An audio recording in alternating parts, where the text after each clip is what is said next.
Meerkat Mob. Yo! Juicy, tangy, moist, gourmet level burger. That's robust. Safe to swallow. Juicy, tangy, moist cheeseburger. Get it all over my face. Gourmet level burger. Tangy zip, whirl, moist Burger.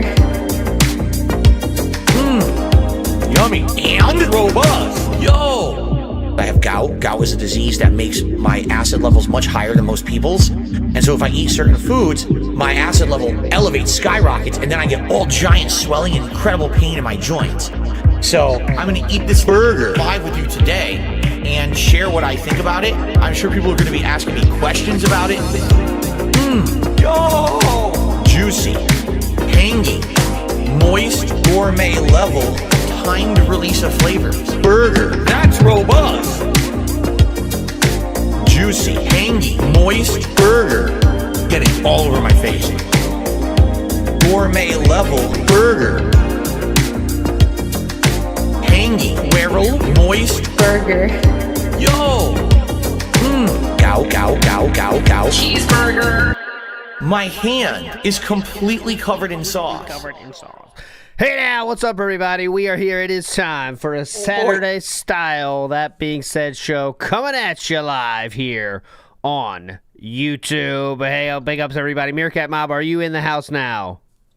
I am back, and we have once more resurged back into prominence. And I did forget to say the thing. Welcome home, everybody. Glad to see you here. We also have in the house, first time in a long time, Baxter Zevchenko. Hello. Researched, more like re-splurged. Am I right, Hey boys? now. Big ups everybody. Well, yeah. Technically, Audio stole my intro. I'm going to do it anyway. I just ahead. wanted to come in and say it something like this. Welcome home. There you go. Yeah.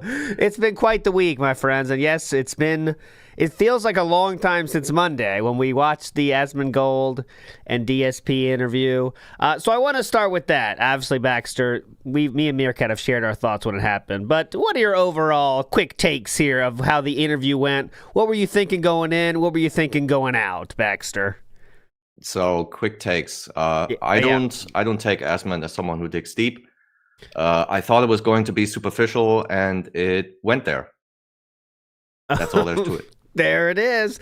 I would say the moment it switched, do you have any questions for me? And DSP said, let's just talk about normal gaming shit. It really started sucking, right, Meerkat? Oh, yeah. Yeah, It's like- it was just the worst. And after that, the rest of the week, by the way, he was saying how DSP is the one. I mean, Asmongold is the one that wanted to talk about his gaming takes, and like he's the only one that wanted to hear about his gaming takes. But I didn't even think about this. The only reason they got to the gaming takes is because they said, "Do you have any questions for me?" Asmongold was done. You know what I mean? At that point. If you think about it. It's very funny. But anyways, it was very hype. It was very cool. And DSP, I'd say, has handled this in the most DSP way possible since it happened. That's the best way I can say it. That's the sum up the week is he has... This is just like the Kino Casino thing. He literally said, the next day, guys, it's a new era. This is the new normal. This is where we're going. It's a whole new world for me. And he said it just the same thing. So real quick, I want to give you some the day after kind of talk. So anyway, as to better frame this, let's get, this is Meaningful Content Reel on Twitter. Let's hear what DSP said after the exact same time frame in the Kino Casino thing. Okay, so it just happened. We're very confident. What did DSP say 11 months ago? Here we go. I stayed the course for 10 fucking years of being the villain, being the person who everyone hates. And, you know, now look what's happening. And again, did I really do this? You want to know how this happened? Yeah. I went on Kino Casino when they were broadcasting. I went in their chat. I said, hey, it's really me.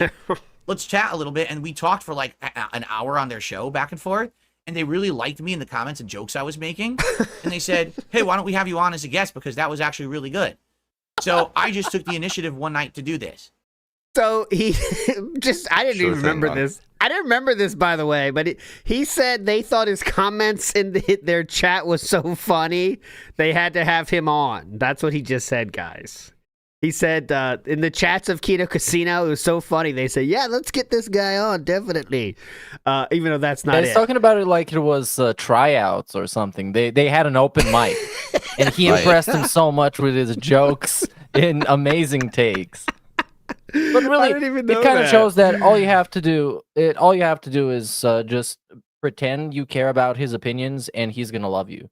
Because this, like the Asmongold thing, went above and beyond with that. Because, like you said, the thing was fucking over by the time DSP started talking about gaming.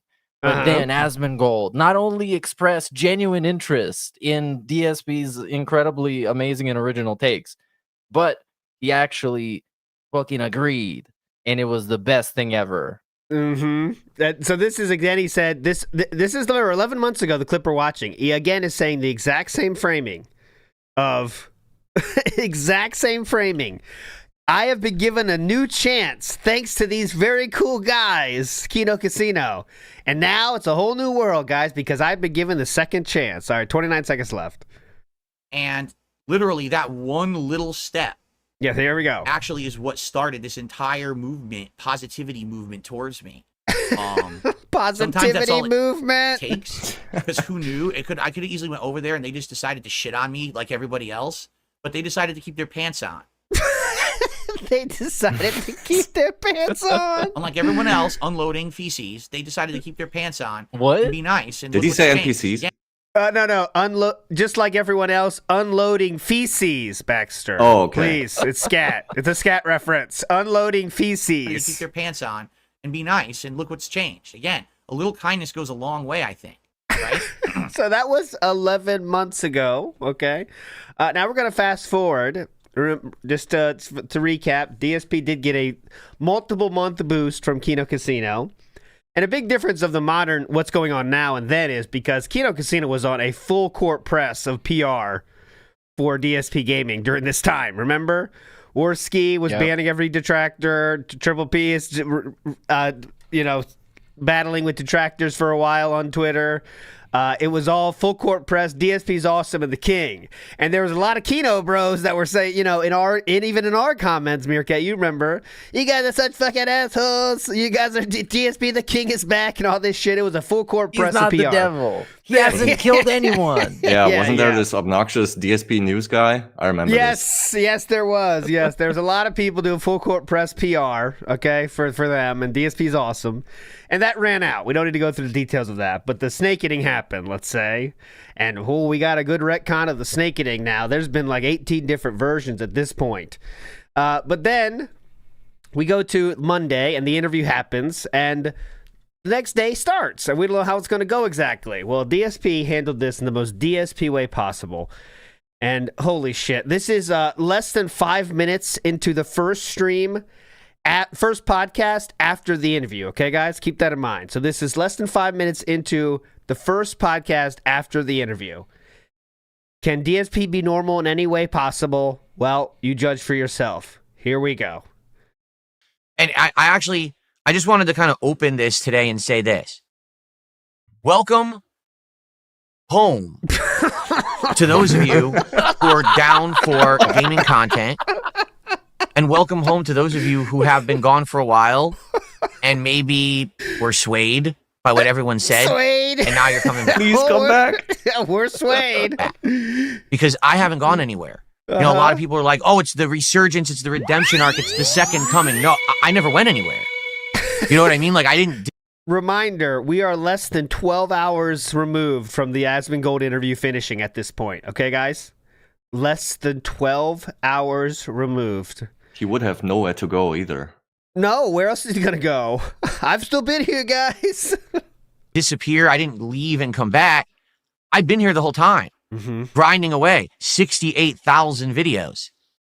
I've tried my best, clawed tooth and nail, to stay afloat Oh, that's for sure. Stay pertinent, to stay relevant, despite an entire internet that wanted to say that I was a scumbag. And I did my best. At least I know that I made mistakes along the way. You know, I'm not perfect. I know that I definitely did things that were bad and or could be seen as, oh, he went too far this way and he made this mistake and he was irresponsible here and whatever. I'm a flawed human and I'm trying to learn. And I feel like today in 2025, I am a much better creator and a much better. Okay, you get the point. So he's just doing the full court press of Pignosis about how awesome things are going, even after it's 24 hours removed from the interview, literally. Okay, I'm not done though. There's a few other things from this first one that is incredible. He also said the following about he decided to make a big change. Okay, and this was a big change, huge change for DSP. Here we go. One more thing. Guess what?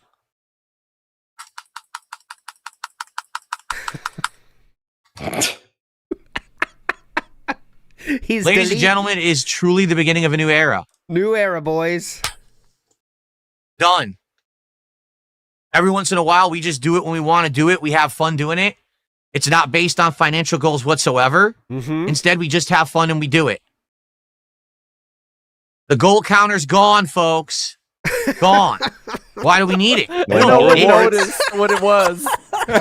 No one noticed, yeah. We couldn't see what he deleted, but he was trying to make a big performance out of deleting the goals now. But there's a very important caveat with this. We won't beg as long as you guys keep donating. That was very clear. So, very cool new era. Very cool new era starting now. Very important. Again, this is less than 24 hours after the Asmongold's interview finished.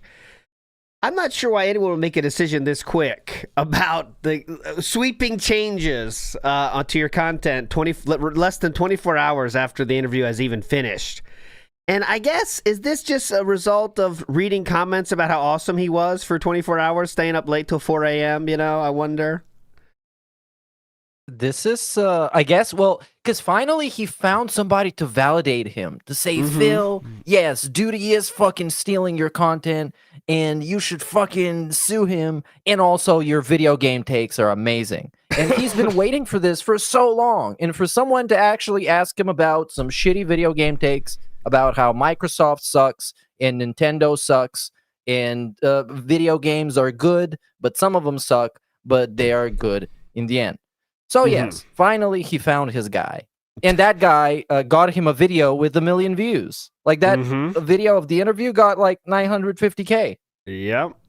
And I mean, just to reiterate what's in that interview, DSP admits to spending, well, his highest ever admission of spending outside of what he said to Wings, which was like, he spent as much as a sports car, which maybe DSP doesn't know how much a sports car cost. But he did admit to spending, what, $3,000? And it's funny to say, like, people in the chat room of Asmon, the comments are saying, like, why does anyone care where he spends his money? But, like, yeah, it's a little bit more to the story than that. The actuality of the story was, yeah, he could spend money however he wants, but he was literally begging, so in fear of losing his house, while also spending said $15K on a mobile game. Kind of add some context to it that might be missing here. But yeah, a lot of people just just ready to throw all that stuff under the rug, all the bad stuff that Asmongold asked about, because the last half of the interview was, the CEO of Twitch sucks. You know what I mean? But, amazing take. I don't think this is a hot take, but it's my opinion, so I'm going to say it anyways. Yeah. I've seen many people call them tourists, which is a term that I don't really like, because I can't expect those online fucking random dudes to know all this dark side Phil lore. Yeah, but at some point, when you're that fucking gullible and fall for the pignosis, like some of those people have, yes, then it's about like survival instinct. It's about like natural selection. So it's no longer about like expecting you to know in which year he declared bankruptcy in the fucking tax saga and shit like that. It just, Asmongold didn't go deep in any topic, as you couldn't expect him to, and DSP threw out his normal explanations for his normal shit, and then, it sounds like some people believed it and said, well, he's cool just because he had that cool NPC takes of gaming, you know what I mean? And that's where we're at now. You just don't get it. He's too based for us. And now we're in this place. Yeah, go ahead. You go first. Yeah, go. I was going to say, now we're at this place where the same thing happened with the Kino Casino arc, where it's like, it's becoming the cool thing to support DSP because he's now cool and based again. The very same thing happened 11 months ago. Random people would come up on the Twitter saying, you guys are assholes. This is the second coming of DSP. It never lasts, of course, but it never lasts. And then it becomes a thing where, like, they're watching the content and you just know, like, yeah, your guys signed up for this, man. This is the real show of DSP, but they have to pretend it's good because we can't agree with the stupid detractors that hate him because they're crazy. So now we got to lock in here and say DSP is cool. And it just happens. It's exact same thing happened 11 months ago.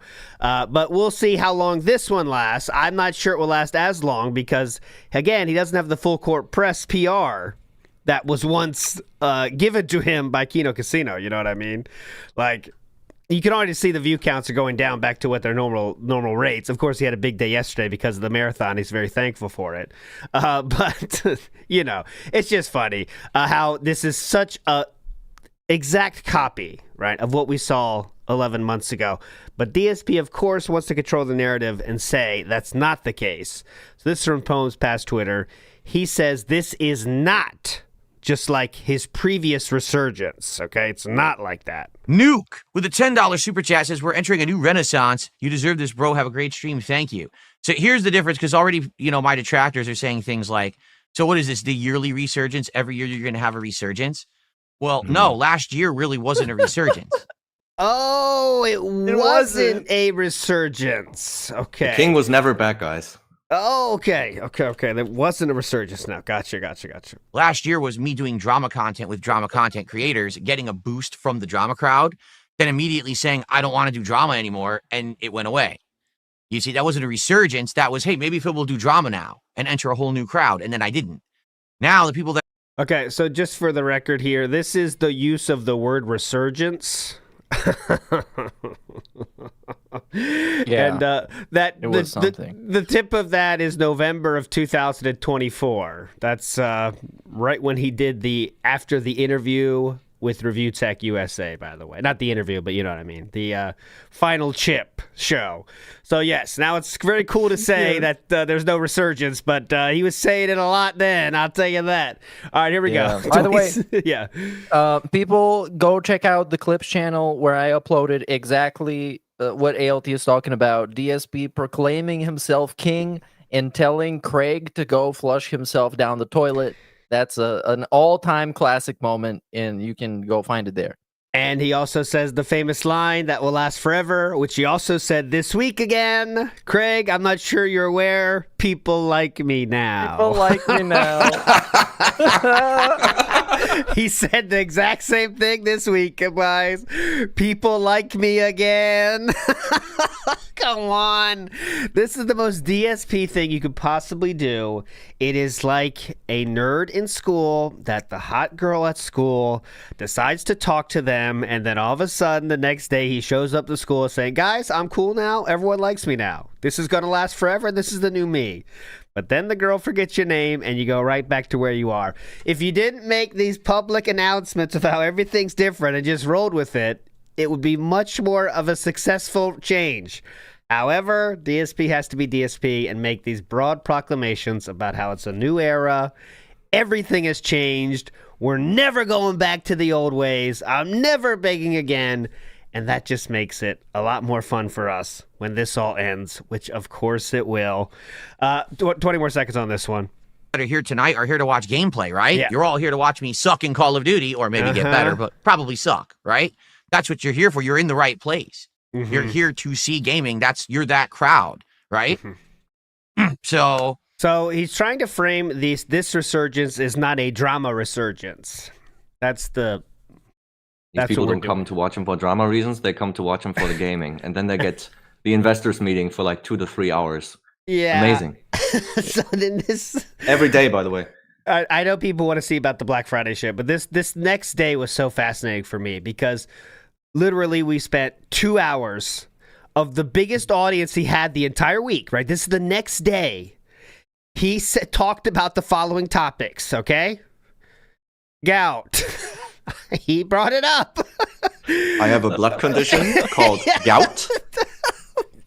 His first chance to see first opportunity with a new audience. Let's talk about the stories we bring up in that first 2 hours, right? You got 5 minutes to prove to someone you're a good content creator for them in the normal world.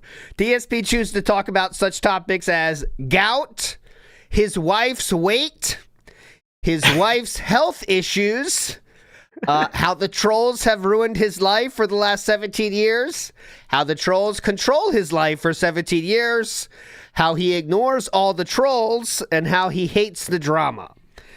While talking about all of those things for a complete 2-hour block of time. All right? So, very cool. Very cool. And it was definitely an effective way to, get a new audience in line, let's say.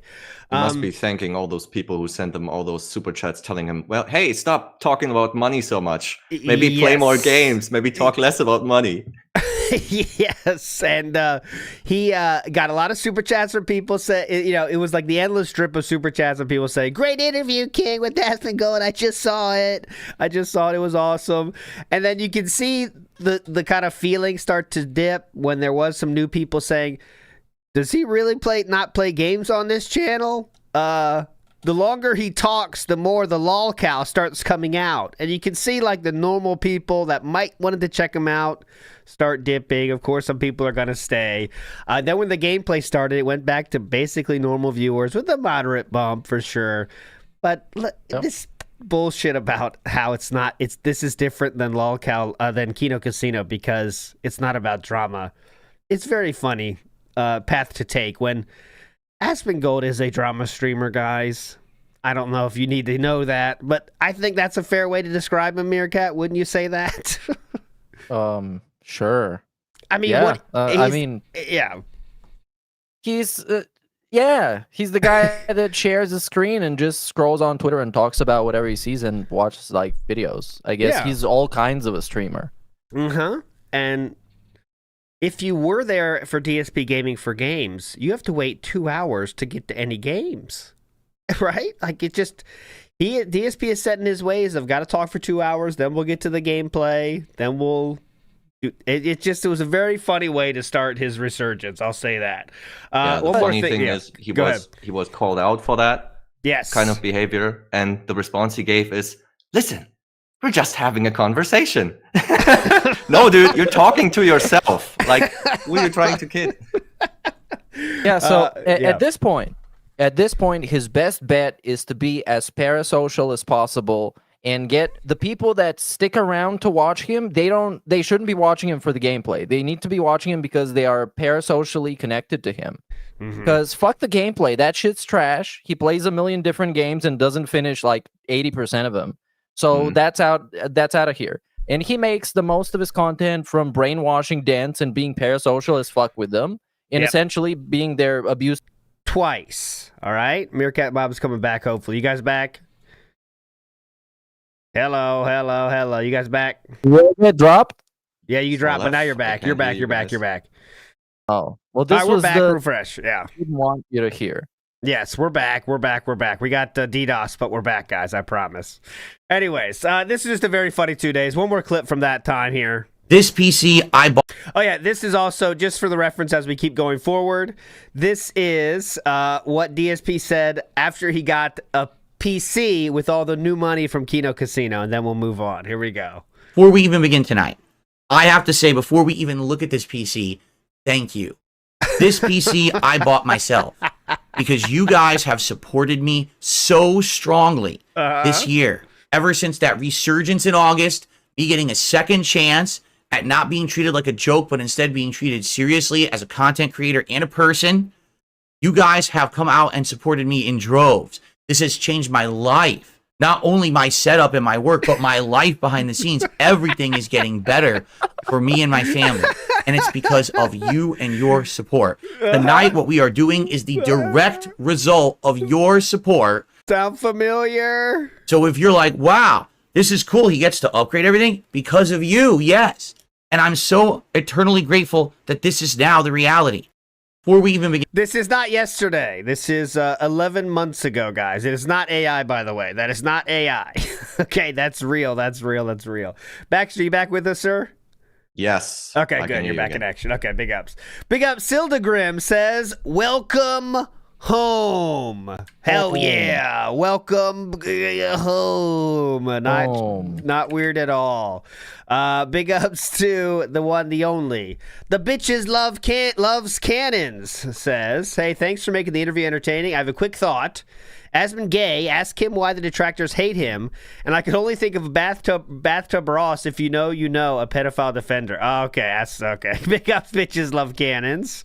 You're a legend. Cream Pie says DSP dropped $2,600 yesterday, and yes, I made a poll, and the top range for me was $1,750 was the top range. I thought. That didn't happen. Come on, bro. It was much. It was much higher. This was destined to be. It was prophesized to be the biggest Black Friday in Burnell history. This was insane. Getting an influx of cash right at a marathon, resurgence, needing to upgrade the business. The stars aligned, and money was to be spent. It was destined. Oh, mama, it's going to be fun next week, by the way, because he's going to have to set it all up. That's going to be a lot of fun. We know how easy he makes installing new things go, so that will be fun. Arnold fills something. I won't test it. Says, you got to admit, the amount of chances this dude gets is incredible, and he always ends up squandering them. And that is true. He gets a lot of chances. And I'll tell you why he gets a lot of chances. This is my opinion. Because lolcows are an endless source of content, right? Similar to athletes that provide a good game, provide something to their teams. They will always get endless chances because they provide a service, and that service is content, right? So the athlete, he's going to get you a touchdown or a goal every once in a while. So you kind of can look past a lot of his shortcomings if he keeps giving you touchdowns and goals. DSP Gaming is a lolcow that will endlessly give you farmable shit, right? So he will always be giving... You know what I'm saying, though? He'll always be able to give you clicks and eyeballs. You know what I mean? But Kino Casino left him because he couldn't do that anymore. He didn't want to do that. He got too comfortable and just wanted to do whatever he wanted to do.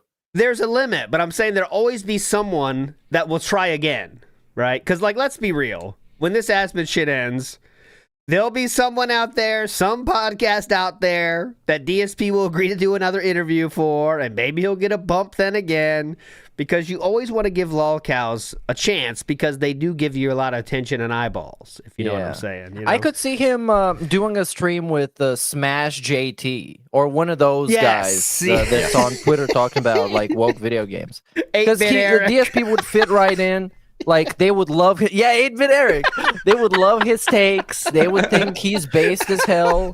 They would say, chat, go follow Phil because he makes awesome videos. And then they would giggle slightly because it's an inside joke. But still, DSP would love that because it's somebody at least pretending to take him seriously. And that works for him. Yeah, and so he'll endlessly get these chances, I think, until the end. The Pasta Maker says, it's a positive movement, no blood in it. Oh, God, the Pasta Maker. Jordan Fadeaway says, so Captain Baghab caught his Asmund dick. Big ups. Yeah, there you go, Captain Baghab. Michael says, here are all my demons, please tip. Yeah, that's basically what it was, right? Here's all my bad things. They're not that bad, though, and they were 1,000 years ago. Yeah, I didn't say the N-word. It just sounded like I did. Remember that one? Asmongold reacted to that and laughed at it, but next up, let's go to... So in the middle of the week, DSP repeated the same fucking pre-stream. Let's do a DSP in the Wild. I have a lot of them. So let's do Phil in the Wild real quick before we move on further into the week. Phil in the Wild, yeah. So... here is Capatron, 63,000 subscribers. He's talking about Dark Souls. Here we go. is one of the most infamous areas in all of the Souls games. This place is relentless. To enemies that drop literal shit, to blow dart archers that give you toxic, to platforms that move. Did you hear it? That's it. Yep. I'll play it again. Here we go. Really quick. Enemies that drop literal shit, to blow dart archers that give you toxic, to There platforms you that go. Big ups, Crapatron. That's a very, very subtle and legendary one there. And next we have G-Man Lives Again, who is, once you hit about 5 times on Fill in the Wild segments, I think you have to be blacklisted, right, Meerkat? We got to have a limit. But yeah, you have to. You got to have your jersey put up on the rafters, and then that's it. You're retired. So G-Man, this is about his 4th or 5th time, but here we go. Here's another one. And then that little wicked smirk towards the camera at the end there leaves no doubts to his true intentions.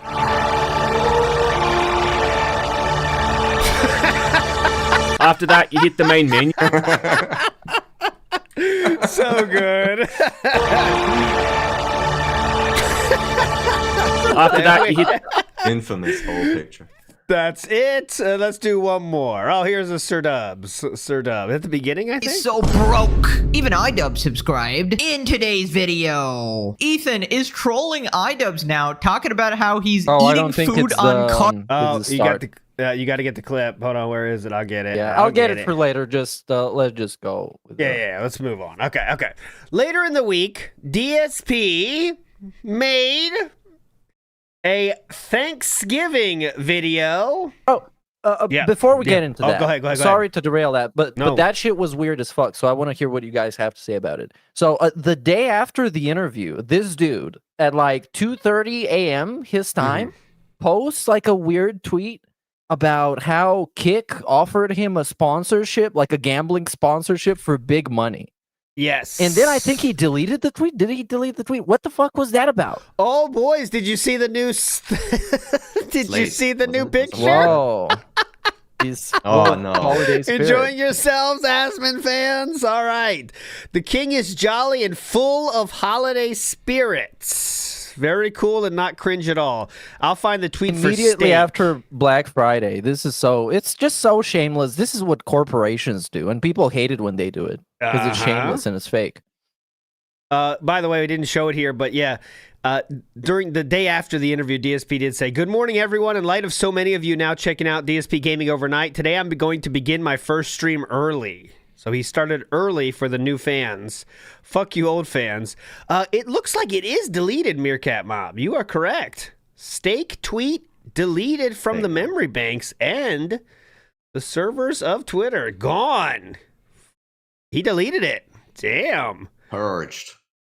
Why? Because so what the fuck was with that? Do you guys think he's joking? Because I think it was like a weird DSP trying to be funny satire thing, sarcasm. No. No. I know he wasn't. How he talked about it on the stream would no. You know his acting sucks, dude. I would agree with Alt here. I think it started out as being serious, and then he got more feedback, as in he couldn't actually do it in his state because there's laws. I didn't look into it. Yeah.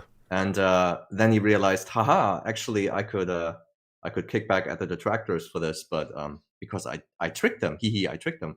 I'm such a great mastermind. But no, I think he just took the L silently and turned it down, deleted the tweet.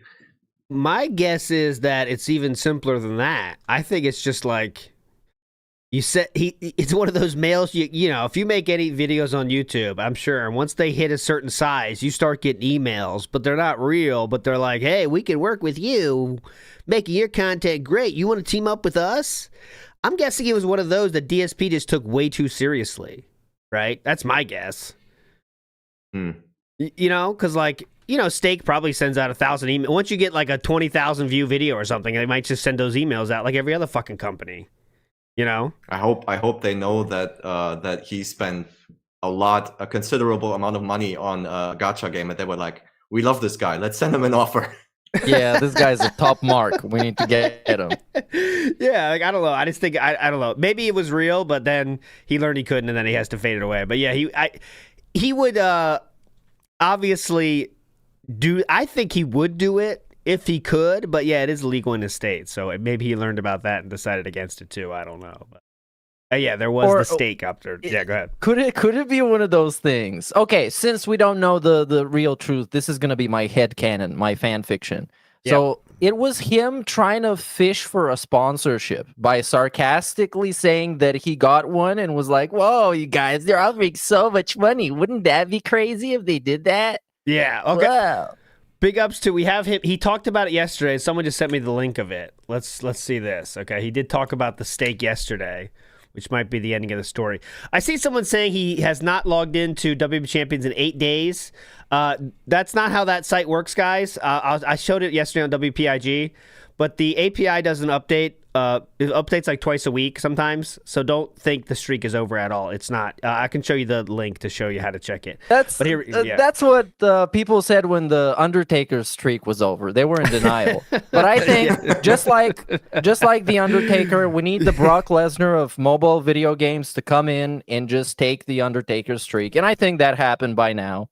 He's playing some random gacha game with naked men in it that no one knows about, and no one's probably going to find out the account. So that's over. I think the WWE Champions Odyssey is finally over. No, Meerkat, this is one of the dumbest takes you've had ever, I think. Dude, it's not done.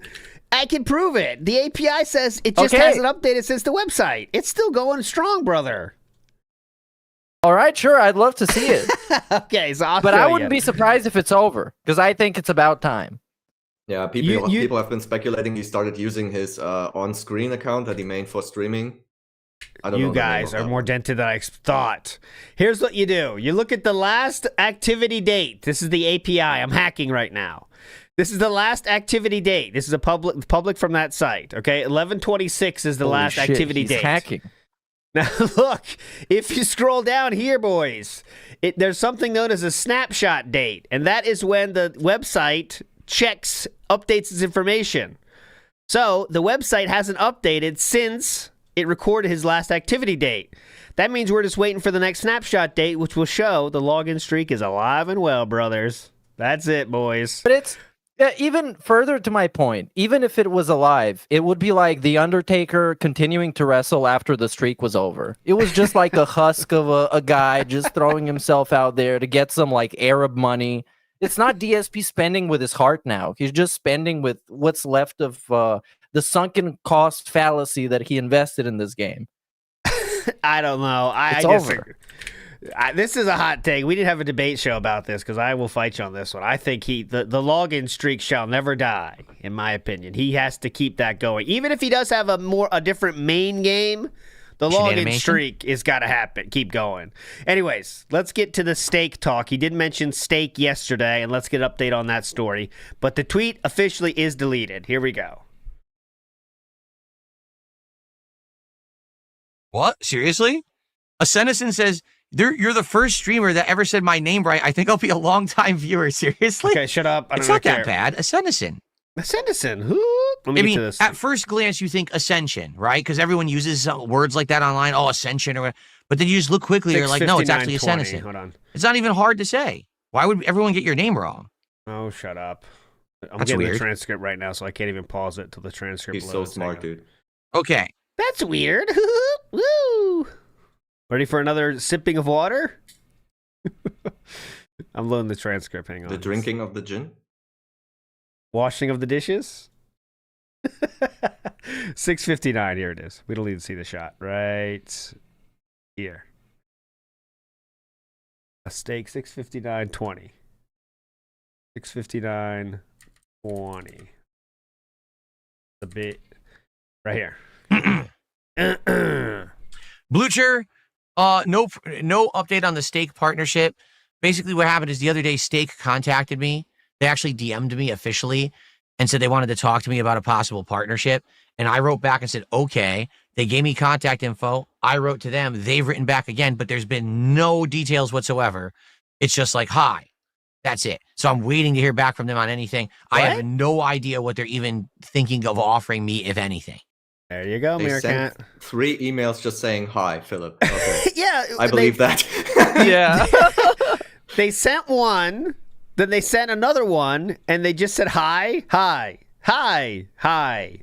Okay, I'm just waiting for them now. What? All right, just waiting for them. Anyways, DSP did. What do you think they want to do with him? Like, what's their vision of the dark side Phil kick experience? I think they stake experience. I think they would be interested in staking him and making him gamble online because he has, they think he's worked with Asmongold. I think if you're a smart social media team, you figure out who Asmongold is working with and you get on that train, right? Because I'm sure everyone that works at Asmongold gets a bump, right? Yeah, sure. I don't think they're thinking that deeply about it. They could just give him like a stake account with a bunch of money in it, and he can pretend to be winning a bunch of money, but actually not being able to like get it out. And they would just give him some payouts behind the scenes or some shit. I don't know. I just had Seems the weirdest theory about this. You can call me retarded for this, but let's think about this logically. Okay, Bossman Jack has a stake partnership. He got play money, right? Yeah. And he completely trashed his house to the point where it had to be repaired multiple times. So now Stake's offering DSP that money, and they're like thinking, maybe they're speculating in the housing market. They want DSP's house to depreciate. Like maybe he gets so angry he trashes his room, depreciates his house, so they can buy that shit up from under his nose or something like that. Stake's gonna buy his house? That's too deep. Nah, way too deep. I don't know. Not like this, maybe. I think it's not that deep. I am Sir Moist in this one. I think it's not that deep. Stake saw an opportunity. They probably send the typical email out to everyone that works with Asmongold, maybe. Hey, you want to do something? And DSP is going to be the worst partner to deal with ever, so nothing's going to happen from it. That's all I'm thinking. And also he can't do it anyway. He literally can't gamble online. On stream from where he lives. I know there's some people that will not be afraid to break those rules, but DSP is not one of those people. He didn't want to do VPN to watch wrestling, guys. I know he did in the end, but Triple P had to beg him to use a VPN to watch wrestling. You think he's going to do a VPN to gamble illegally? I don't think so. Okay, I don't think so. Can't do that. VPN slows down my streams. Yeah. So you might just want to do like ad reads for them. That would be hilarious. Oh, yes. Now that would be gambling. Good. Just chilling. 90% off on NordVPN. Let's go, boys. That would be hype now. Here you go, guys. As you know, I am a serious content creator of 17 years. Like, there's nothing inherently wrong with doing any of that. Which is the interesting part here. What's wrong is that he would be turning his back on all these morals that he's been like flailing around and bragging about all these years, and now he's just been doing the same shit. And he became everything that he didn't want. He would easily do it too. If there was an easy sponsorship that said, "Here you go, Phil. Here's how much money we'll do. Here's what you have to do. Are you in?" He would say yes. But Stake making this back and forth is already too much work for him, so I don't think it's going to happen. I just don't. Crowdfunded, more like clown-funded. There you go. All right, so real quick, we got to get to the Thankful For video, okay? And this is something DSP loves making, actually, guys, if you can believe it. He made this exact same video last year, in fact, if you can believe it. And I'll show you the thumbnail for that one because I know you guys love this one. It is this video here. And it was all about the things it was all about the things. Oh my God, nice picture. It was all the things we were thankful for that Kino Casino allowed us to enjoy, allowed us to fix. What is that even? This is the shower curtain. Thanks, Triple P. We also have new gaming shit. Thanks, Triple P. We got a new PC. Thanks, Triple P. Oh my God. We got a new fan. Thanks, Triple P. We got new. No, come on. We got new washer and dryer. Thanks, Triple P. We also got another fan. We got a cat. Oh boy, great. After all the shit, we also got a cat. Thanks, Jasper. And then we also got a wife. So thanks, Triple P, for all that stuff, okay? And of course, we use a picture of the wedding, okay? And that's all the things DSP was thankful for last year, okay? That was last year. I love how they're ordered. The last one is the wife. We got Jasper before he's got Kat. The most important one was the shower curtain. That was very The shower, important. of course. Obviously. First, yeah. Okay, so now we're going to fast forward 11 months into the future. And we talk about all we're thankful for. And by the way, it's just thanks for all the money. And thanks to Asmongold for giving him a shot. And when I say giving him a shot, it means, do you have any questions for me at the end of the interview? Which is something that Stuttering Craig and Adam did as well, by the way, just for the record. They also said, do you have any questions for us? And DSP chose to talk about a restraining order. Anyways, this is what DSP finished his big thanks segment with. Okay, here we go. They're definitely normal. Here we go. I want to thank God for giving me a second chance because I was down in my luck and down in the dumps for a while. And I've been on the up and up for the last year and a half. And now this happening has just been like the crazy boost and icing on the cake that was already good. And now it's like, are you kidding? It's kind of like 10 years of bad things happening. And now all of a sudden in the last 1 or 2 years, so many good things happening. A lot of people call it karma. But I was raised Roman Catholic. So I just got to say thank you, God, for this because I never expected it. I thought that for the rest of my life, I was just going to be the whipping boy of the internet. I was just going to be the guy that was talked down to and was the butt of the joke. He said the same thing last year. And that no one wanted to watch my content or take it seriously. Still no one does. And I would like to show you, this is even from yesterday. So he said, no one wants to watch my content. No one wants to take me seriously. I'd like to show you the views of a game from yesterday. So we can't hit 600 views on a gaming. Remember how DSP said this resurgence is different because it's not about drama, it's about gaming? You heard me say that earlier today, right, guys? Well, yeah. I guess that people are going to give him a chance in regards to the content that he pretends to be about. You know? So his gameplay is at exactly the same amount of views as it always has. Can't get 600 views for Pokemon. But when he talks about the drama, well, then he gets 5,000 views. So I wonder if this is about drama or gaming or I'm not sure. But yeah, he is not getting a boost at all in the gaming side of things, but he is getting a boost in terms of like daily raps and stuff, which I think is funny because it's very funny to think about an Asmon fan turning into the daily rap and saying, what the fuck is this? Literally, what is this show? You know what I mean? Like, he just talking about what he did earlier in the day. Yep, that's it, brother. But here we go. Thank you all around. He says thanks for everything. Thank you, everyone, all around. I wish you all the most enjoyable, positive, safe, fun, heartwarming Thanksgiving that you could ever have. Definitely. We'll leave it right there. The top comment says, dude, that's a woman's sweater. Second comment. Like Michael Scott, LOL. There we go. But anyways, just another very cringe thing to do for a new audience. And adding this God shit into it. Like, okay, dude, it's cool to be religious, but when you just finished the snake eating, which he says himself was an 8th-month casing of 2 dudes on the internet to steal money from them, it feels a little disingenuous. I don't know.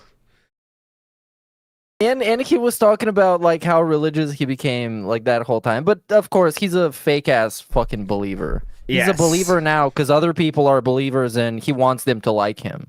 Yes. So it's very cringe to say you're religious all of a sudden when things turn around for you positively and pretend to be this cool religious dude. When if you asked DSP what he thought, the thoughts on anything religious 2 weeks ago, he would say, I don't talk about that on stream. I was raised Roman Catholic, but I don't give a shit now. Right? But all of a sudden now, oh, God, thank you, God. Thank you so much, God. It's not really cool. It's funny. It's funny to me from a psychological side. If you let me spurg out for a minute, it's like, please. Even when good things happen to him, they come from outside. He's not the guy who did the thing. It's like God helping him now. It's not that he did something good. It's like God giving him a chance, and all these people came and showered him with money. It's about those people, because I read some of the comments on the Asmongold interview that was uploaded on the Asmongold channel. And those people really don't have much to say about DSP. The best I've heard people talk about him is by saying, "Oh, he looks kind of all right." That's the highest level of praise they would go to give him. Not one person that I see that says, "Hey, his videos are pretty fun. He's fun to hang out with. He's an interesting fucking guy," or something like that. It's all like, "Oh, well, I guess he's not just a fucking beggar, filthy rage monger." Mm-hmm. It's just based. He is based. I guess Phil. I'm trying to think of why people would just go to that side of it. And I guess it is fun. Like, try to pretend you're a normie for a while, and all you see, you're an Asmongold fan, and all you do is watch Asmongold shit. And when he brings up DSP, it's always in a negative way, right? Because in the past 4 years, whenever they brought up a video of DSP, it's him begging, it's him yelling at his audience, it's him being a total asshole, right? I mean, that's all the things you would know about DSP. Let's say you're, just chilling watching Asmongold, right? So when he appears to be somewhat human, right, I guess it's fun to be like, yeah, well, that's different than I thought. This guy's cool. Even though it's not a positive, it's just like he's normal, more normal than I thought, right? Yeah. And then I guess you want to take, oh, well, he has a lot of people that hate him, so they must be worse than him because he's normal, I guess. I mean, it's clearly a thing that's fun. We have 2 examples of this now. It is clearly fun when a lolcow has a little bit of a change of opinion from some people or a big creator like Kino Casino or Asmongold. It clearly is a fun thing to join this wave of he's different than I thought. Let's give him a lot of money. It clearly is something people like to do. You know what I'm saying? Now we've known two times now. But they don't stick around. They're not going to stick around. But I guess it is fun to say, like, his haters are worse than him. So, yeah, we support him, I guess. It's weird. No, I don't know. I also get it from an outsider's perspective. It's very entertaining to piss off detractors by just literally all you have to do is just say fucking DSP's based and you would have somebody pissed off. Like literally last year, he was so successful from Kino Casino that fucking Super Crazy lost his shit and decided to sue him. Like it legitimately, if you can get a crash out like that from a detractor, that's fucking funny to me. That's entertaining. It's something. So we're definitely. I just don't. We'll get to the wrap up of all this, what our future thoughts were, of course. But yeah, there is a lot of dumb people in the world. That's a good point as well. People that want to be a part of it, I guess. This new thing that's happening that feels funny. People want to be a part of it. That's why so many people are dropping their $5 saying the Asmongold interview is awesome, man, and then that's it. Mr. Extravagant says, just a reminder, ALT thinks gardening is murdering plants and plant lives matter as much as human lives. That's not true, Mr. Extravagant. This is slander. Do you think that? This is what slander. Is that allegation from? This is just complete slander. I said, as someone that does eat I love meat, I'll eat plants. I just think they also are living things. That was it. That was my take. They're living things. Plants are also living things. Moving on. We're not going to have this Allegedly. morality show. War Dog Leader says... But no, they are living things, like factually. Yes. So That's you not are even killing like a something debate. to eat, guys. You are killing Sure. something when you eat plants. But That's my take. that's based. DSP would do that. Someone That's needs to all survive. Yeah, that's all I'm saying. War Dog Leader says, you spent 2.6 thousand DSP. Yes, but I saved 450. Oh, okay. I didn't see anything yesterday. We'll get there next. Yeah, I that promise. was nice. We'll get there next. Dollar Van 13 says DSP is just like a car crash. You can't help not looking. Yeah, just that's why lolcows have longevity on the internet, because they always will get people's attention, just like a car crash does, right? That's why they last so long too, as in fact, because they are interesting things. They would get buddy trolls like Kino Casino that would increase their longevity, which is many different things. And some of them, like King Cobra, they just fucking die someday, and then that's it. And the big thing is just his exposure. Like the car crash on 6 days a week for like 2 streams a day. Yes. He's just out there, and being out there gives you the proclivity to just say stupid shit. Maki Fish says lolcows tend to have a special sort of retard resilience too. See, I think that's from there's always working with them. They always have some kind of chance to get new eyeballs and to get entertainment, so people always even work for them to keep the content coming, right? That's why they have such longevity, while they should have been gone long ago. Think of all the lolcows. Most of them should be gone a long time ago if you go based on their entertainment value of the content they're trying to make. Like LTG's fighting game streams. Have you tried to watch 5 minutes of them? You want to die. Have you seen Wings of Redemption play Battlefield? You want to die. It's the most boring thing of all time. I have. Yeah, it's the worst. But because they are lolcows, you know they're going to give you something eventually. You know what I mean? So, But like that's the thing. Like you give them as an example, but I have more nice things to say about them in terms of content than I have to say about DSP. I think LTG is way funnier when he wants to be funny, and he has a lot of cracking jokes and great moments. Yeah. And Wings of Redemption is better than DSP at like hanging out and just being there, and that's true. You feel like you're hanging out with somebody. That's true. I think part of that might be because LTG heavily leans into the acting and him actually being somewhat believable. Like you instantly realize when DSP is acting and it's not funny because he's overdoing it. That's right. And I will say Wings at least doesn't give you any fluff. Like he's like, all right, we're playing Battlefield. You turn on the stream, it's Battlefield right away. We don't have to sit through an hour of how his day went. That's a good point too. But yeah. Anyways, Ryan says Phil will always be douchey even if he gets successful. He always have content. We will always have content. Yeah, I mean, the higher he thinks the better he thinks he's doing, the more douchey he gets, right? But now we're trying to throw God into it to make sure we have the moral high ground. Hate Army says, I don't know about you guys, but I too sometimes insert the little letter R in the word negative. Don't you? Mm-hmm. Don't we all? Don't we all? Boat Knight says, DSP earned 3,000. Nice. Cat's gonna love the honeymoon. No, Boat Knight. What? What's wrong with you? Black Friday. Hello. Japan can wait, bitch. Japan's not going anywhere. It'll always be there.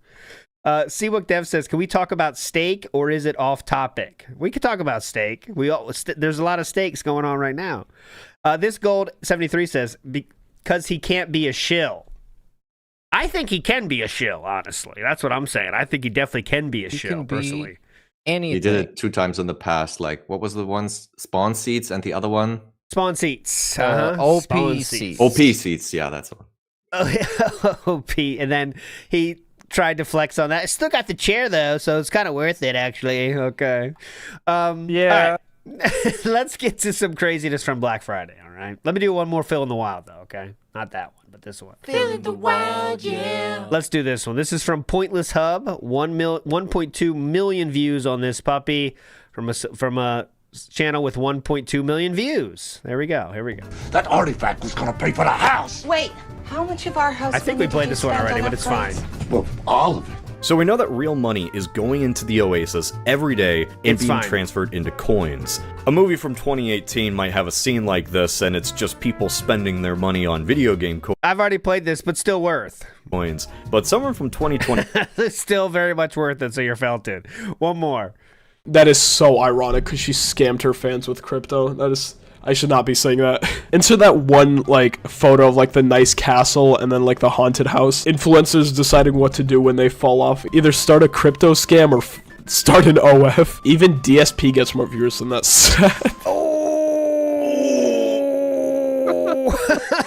Yo! Look, his outlived the Hawk Tour, man. Oh, yeah, he outlived Hawk Tour. What the hell? Anyway, I like how... Yeah, go ahead. It's the type of shit that you can't really repair. Like, he will always be known as a DSP. Like, DSP has a meaning, and the meaning is just shitty gamer and toxic guy. And no matter how many resurgences he thinks he's gonna have, none of that's gonna change. Nope. So let's get to the Black Friday fun. I did want to show this. DSP has been shitting on Black Friday, guys, for 22 years. This is a article from a website you might know called Top Haters. Okay, and I'll just read the first sentence here. For those of you too dense to understand what Black Friday is, allow me to explain. It's the single busiest shopping day of the entire year. And since I work at Circuit City, I've been scheduled from 5:30 a.m. to motherfucking 11 p.m. today. All because of you tards. So he has a very long take here on a very cool website. You definitely want to check out this website. And it's all about the mail-in rebates, and there's only 5 of shit in stock. It's very funny. I'll put the link in chat if you want to read it. So he basically brought up this exact same story, but he did say at the end of this post that he wants to do a tophaters.com. This is a tophaters.com Black Friday fucked me photo contest. What? That's right, ladies and gentlemen. For the first time ever, th.com is holding a contest for our readers. Send in some interesting pictures from your Black Friday experiences today. Juicy stuff like people fighting over items, people getting knocked on their asses, or shelves totally empty at 6:03 a.m. The pics will be posted here in a future article, and the one lucky person who I choose sends in the best shot will receive something very, very nice. That's the thing. So there we go. I wanted to make sure you saw that. He's hated Black Friday for a long time, guys. Okay. Next up, we'll move to what I think was. I'm gonna play this in its entirety. It's 3 minutes, okay? And I can pause it or whatever if you guys take. But DSP yesterday tried to explain sports. All right. Not like tell you about sports. He tries to explain sports. Hold on to your butts. Here we go. World Cup? Oh, I don't know anything about the World Cup. I'm not a sports guy, for the record, because many of you, again, may not know. Maybe you're just being reintroduced to me or introduced to me for the first time this week. I'm not a sports guy. When I was younger, I was into baseball, and I liked the Mets. New York Mets was my team. And then I got into American football for a while, and the New York Jets were my team. And then in the mid-2000s, I followed American football again, and I actually liked all the, like, northeastern U.S. teams, so, like, the Giants, the Patriots, that kind of stuff. That was when the Patriots were on their dynasty, by the way. That was the era of, like, Eli Manning versus Peyton Manning, the two brothers that were quarterbacks going against each other. I liked football during that time, but that was really it. I haven't followed sports since. For me, here's the thing.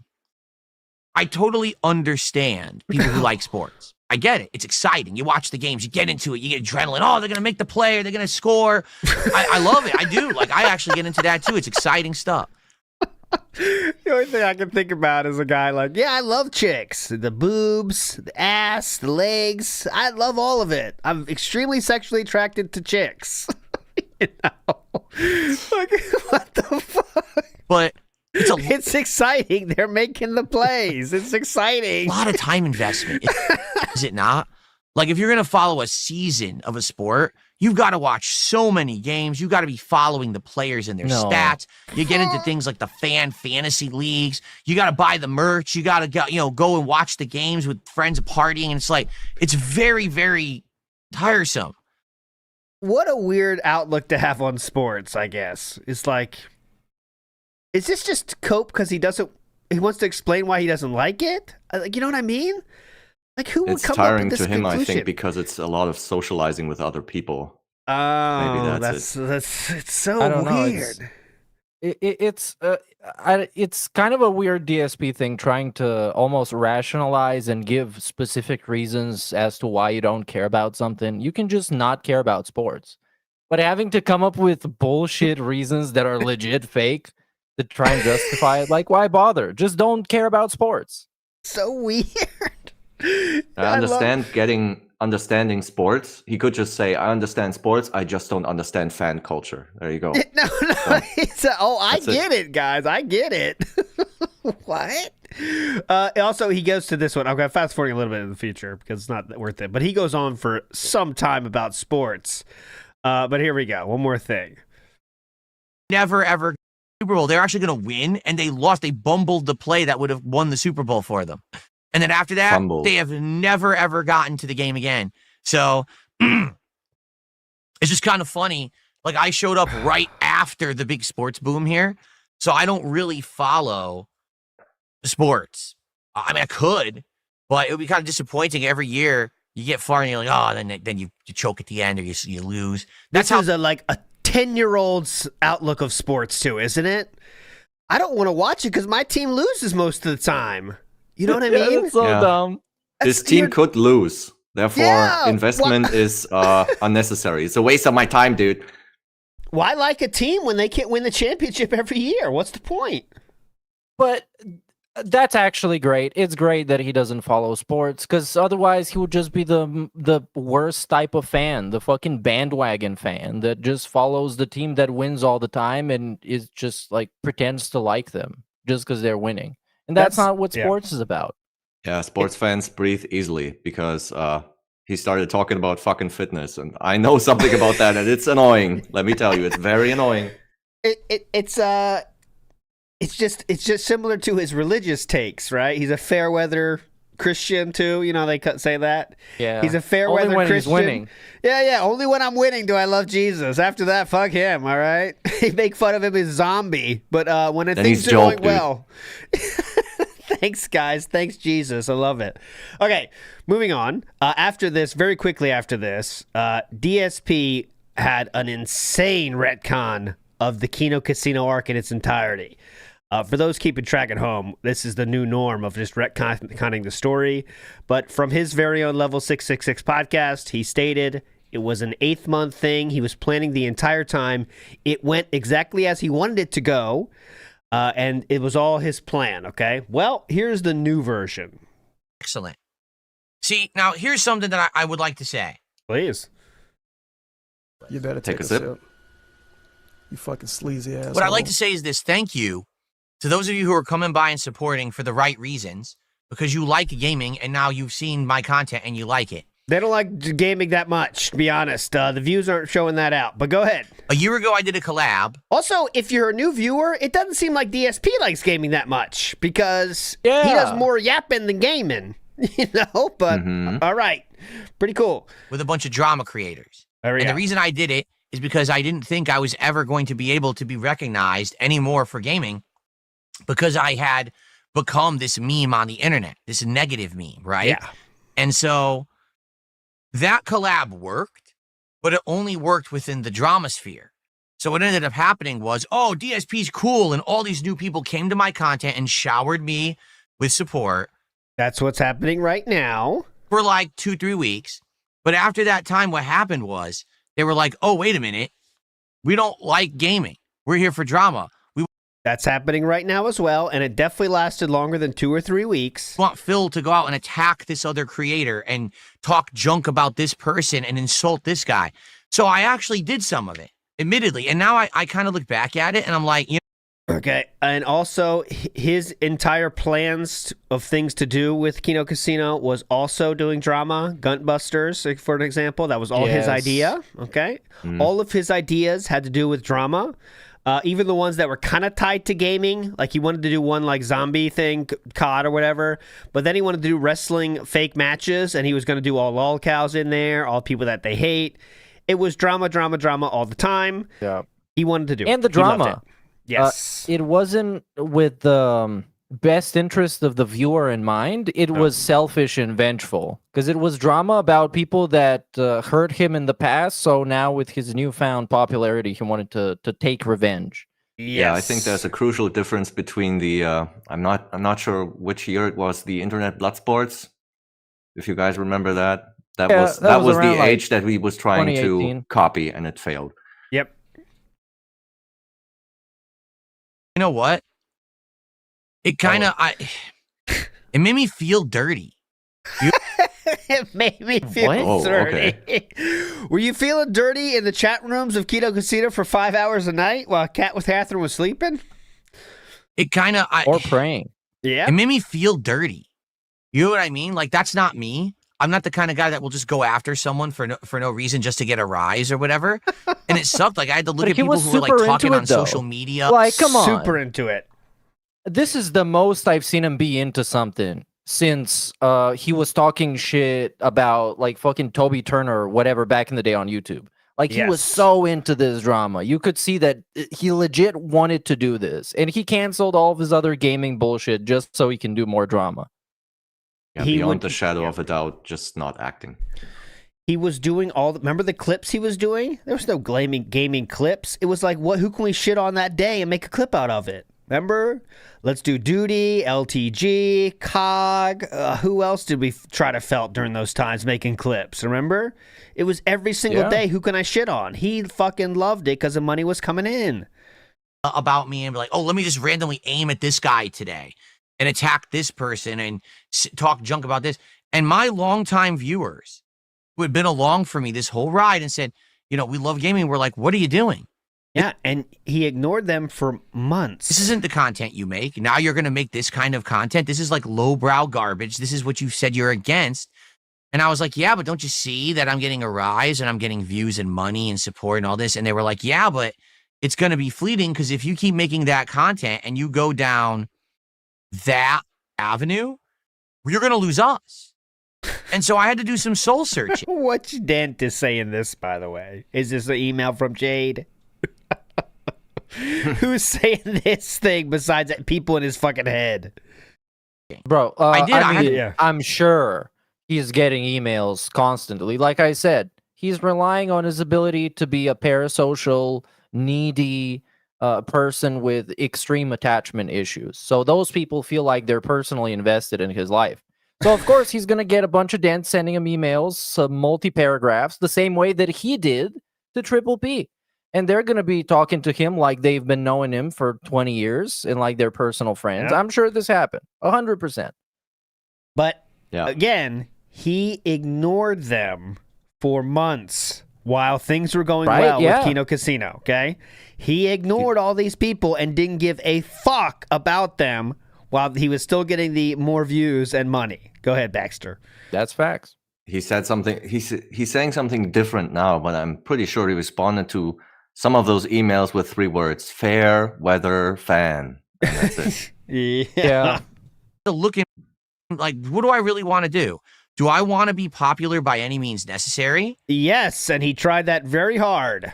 Or do I want to be popular because I'm putting out passionate content and people like me for who I am and for what I'm recreating that I really like? Because so many people go down that path of drama, right? They do the drama content, the insult stuff, watch other people's content, react, say it all sucks. I think Sir Gold does that quite often himself. In fact, he's done that to DSP clips many times. But okay, those people that do that are bad. You know, so many people do it. They're like a dime a dozen. I think that what people don't realize is right now, if one of these or 2 of these or 10 of these drama creators disappeared, would it really affect anything? Because there's always more. It really is like the easy way to make drama. What would it affect if like DSP just make content and make a lot of money. Like, always talk Yeah, like the landscape of Let's Plays. Like, come on, man. Of course, YouTube is a fucking machine for dog shit slop, and people go on there when they want to have fun and be entertained or get educated, whatever. It's not that deep. So you either put the fucking Let's Play in the bag or not. You're gonna be replaced anyway. So DSP thinking that he's this unicorn. Nah, man, you're gone. Yeah. That's not who I am. At least not anymore. Like when I was younger. And this is very funny, calling from someone that called Asmongold a bitch in a tweet 2 weeks ago. But of course, now he says that was just to get his attention. But it's up to you to decide if you believe that or not. But let's be real. Bitch, answer your messages on X or stop talking about me. To do that kind of stuff in the Street Fighter community particularly. But now I'm 43 years old. I don't want to make that content anymore. And so a year ago, I had this big surge of popularity for like a month. But then I don't know why he's downplaying that. It was multiple months. But I kind of didn't want to do the drama stuff anymore. And it just went right back down to where I had been. And now on top of me, not only having all these detractors, I now had new drama creators coming after me because they were all upset that I didn't want to play their game. And I had basically kind of screwed them over because I, for months, kind of played their game and then just cut the cord and got out of there, right? What? Cut the cord and got out of there. Okay, so this is the closest we've ever been to, I guess, the reality scenario. Because yes, he went along with it for multiple months, and they used him as I don't know, a whipping boy, and yeah. Beetlejuice. of the whack packer for Kino Casino. Yeah, go ahead. Yeah, and then when he was no longer useful, they just started making fun of him, and they set him up to talk to Steve Cambion and have a funny interview. Yeah, and even then, after the Steve Cambion interview, DSP was more than eager to continue the partnership. Yes. He wanted to continue it. Yeah, he was just irked that no one told him beforehand, but he was Yes. like, yeah, dude, let's milk the detractors. Let's go. Yeah. He was more than happy to continue after Triple P. Like, you just know Triple P was like, all right, this is going to be the end. Thank fuck it's over now. All right. DSP, though, like a dog that gets beat and comes running back to its owner, says, hey, I still want to work with you. How can we spin this? But yes, thank you, Moral Philly. He is a moral guy that loves God. Absolutely true. Yeah. Now, we are this- kind of spoiling that DMs episode because that's going to be one of the funniest ones. But him Yes. trying to propose like lolcow live ideas and faking drama, because at some point he tries to do that. He's like, we need to do our own lolcow shit and Yep. fake some drama, but not as bad as faking cancer. That was something. Funky Mucko 5 says Phil's the best psych study. Watching the same man do the same thing the same way less than a year later. The little things I love in life. Big us Funky Monk. G Woody says Steak knows he will be another boss man. Well, like it's Hell yeah. I'm guessing, does Steak like having boss men around or not? I guess they do, but that might scare some people, wouldn't it? I don't even know. Would Steak want boss man? I don't know. Sure. G Woody, I guess because he spends a lot, you know. But G Woody says alcoholics don't buy half gallons to drink alone. Oh yes, they do, sir. He got a huge bottle. All right, hold on, he's almost done. I feel like right now what's going on is very different, and here's why. Here's why it's different. Here's why it's not like the resurgence I had previous. You guys are my audience, and we're in like mind. You're not here because you want drama. You're here because you like gaming. You like chill times, right? Like, I feel like the Asmongold crowd is also the kind of crowd that I would garner or would have if people knew who I was. I don't think that is true. So now I feel like this is different. Like, this is a completely different situation. And I'm very happy for that. Like, I really do want you guys to understand that this is who I am. This is not me putting on a show. This is who I've wanted to be for 10 years. And it's hard when everyone else says you're something else that you're not. And like, but except you are and admitted to being that. But He's okay. talking about it like he's coming out of the closet or something. This is like the weirdest fucking shit possible. And I think the easiest way of having people not think that you're a complete fucking joke and burn all the bridges towards them taking you seriously is having segments like this, where you make big speeches and monologues about how dramatic your shitty fucking YouTube channel is. And that just turns people off, and they start thinking you're a bum and a joke because you take yourself so seriously. This is the best comment I found to that effect. And it was this one. So this is the day after he's going, the longer this goes, the more lolcow is starting to show. And that's it. Mm-hmm. That's it. Because who else needs to monologue like a Batman villain or something, you know, every fucking day about how great things are doing, you know? It's like, can you just get to the thing, or do you just gonna talk about how awesome you are now? And he's done that 4 or 5 times this week. And he treats them, literally, I did a tweet about this. He treats the new audience like they are special needs. And that's the nicest way I can say it. Because, and I'm not exaggerating with that, he talks to them like they are 2 years old, okay? Because he even says things like, all right, guys, I don't know if you know how YouTube works, guys, but there's something called playlists, and you could just go to my channel, check out the playlist, click it, and then you could do what? Well, you can search. There's a little search bar here, and you could search for games you like. Give me a game you like. Come on, guys, let's go. What's a game you like? Okay, say one. Just give me one. Yeah, good job, Nerd Brew Gaming. You just said Heavy Rain. Now, how do I do that? Well, I go to the search bar, put in Heavy Rain. Like, it's really like that. It's like very, very weird. And I I don't know. Go ahead. It's kind of like, you know what they say, it's dress for the job you want. And he's kind of like expressing himself for the target demographic that he wants to attract. Because that's going to work on some people, and I think they're way likelier to stick around than the other people. So I guess they have money too. I guess. I just can't. What? Why all of a sudden? I guess some people said like he thinks his fans are like that, so why not think the new fans would be like that? I guess. This is the whole thing has been very. He's handled this thing just like you expect DSP to handle this thing. By thinking it's a new era, it's never going to end. Spend all the money you made, by the way. All the money you made, might as well spend it. And then try to see how long it lasts, I guess, and pretend it's going to last forever, you know? But okay, he takes this like he hit the reset button and everyone just lost their mind, so he has to re-educate them how to use his channel because it's all new now. Yeah. And he literally calls them, you guys don't know about this, but I've been, on YouTube for 16 years. Imagine being a real fan of DSP and he considers you guys don't know about this. The things that he's been talking about every day for years now. Oh, you guys wouldn't have known this, but let me talk about, Blip TV, okay? And Jade's sitting there like, I already know about this. I thought you cared about me too.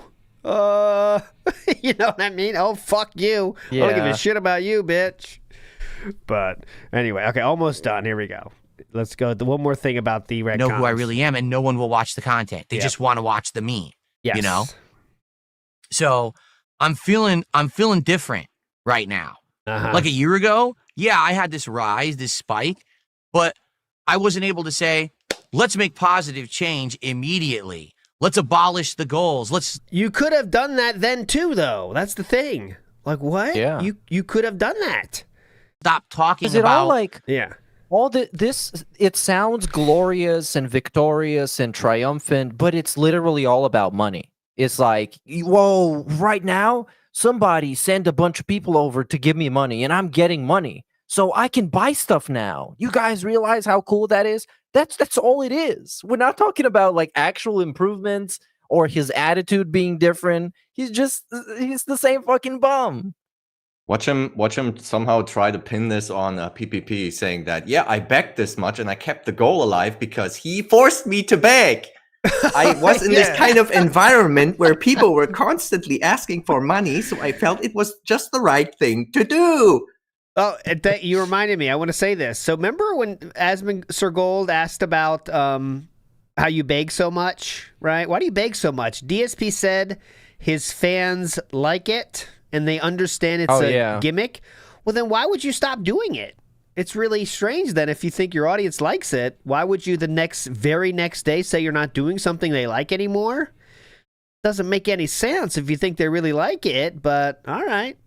No, I think he was trying to rationalize it like this. I expected him to, of course, Asmund to ask this kind of question, like, why do you beg so much? And he's like, I don't beg because I'm poor. I beg because my fans like it.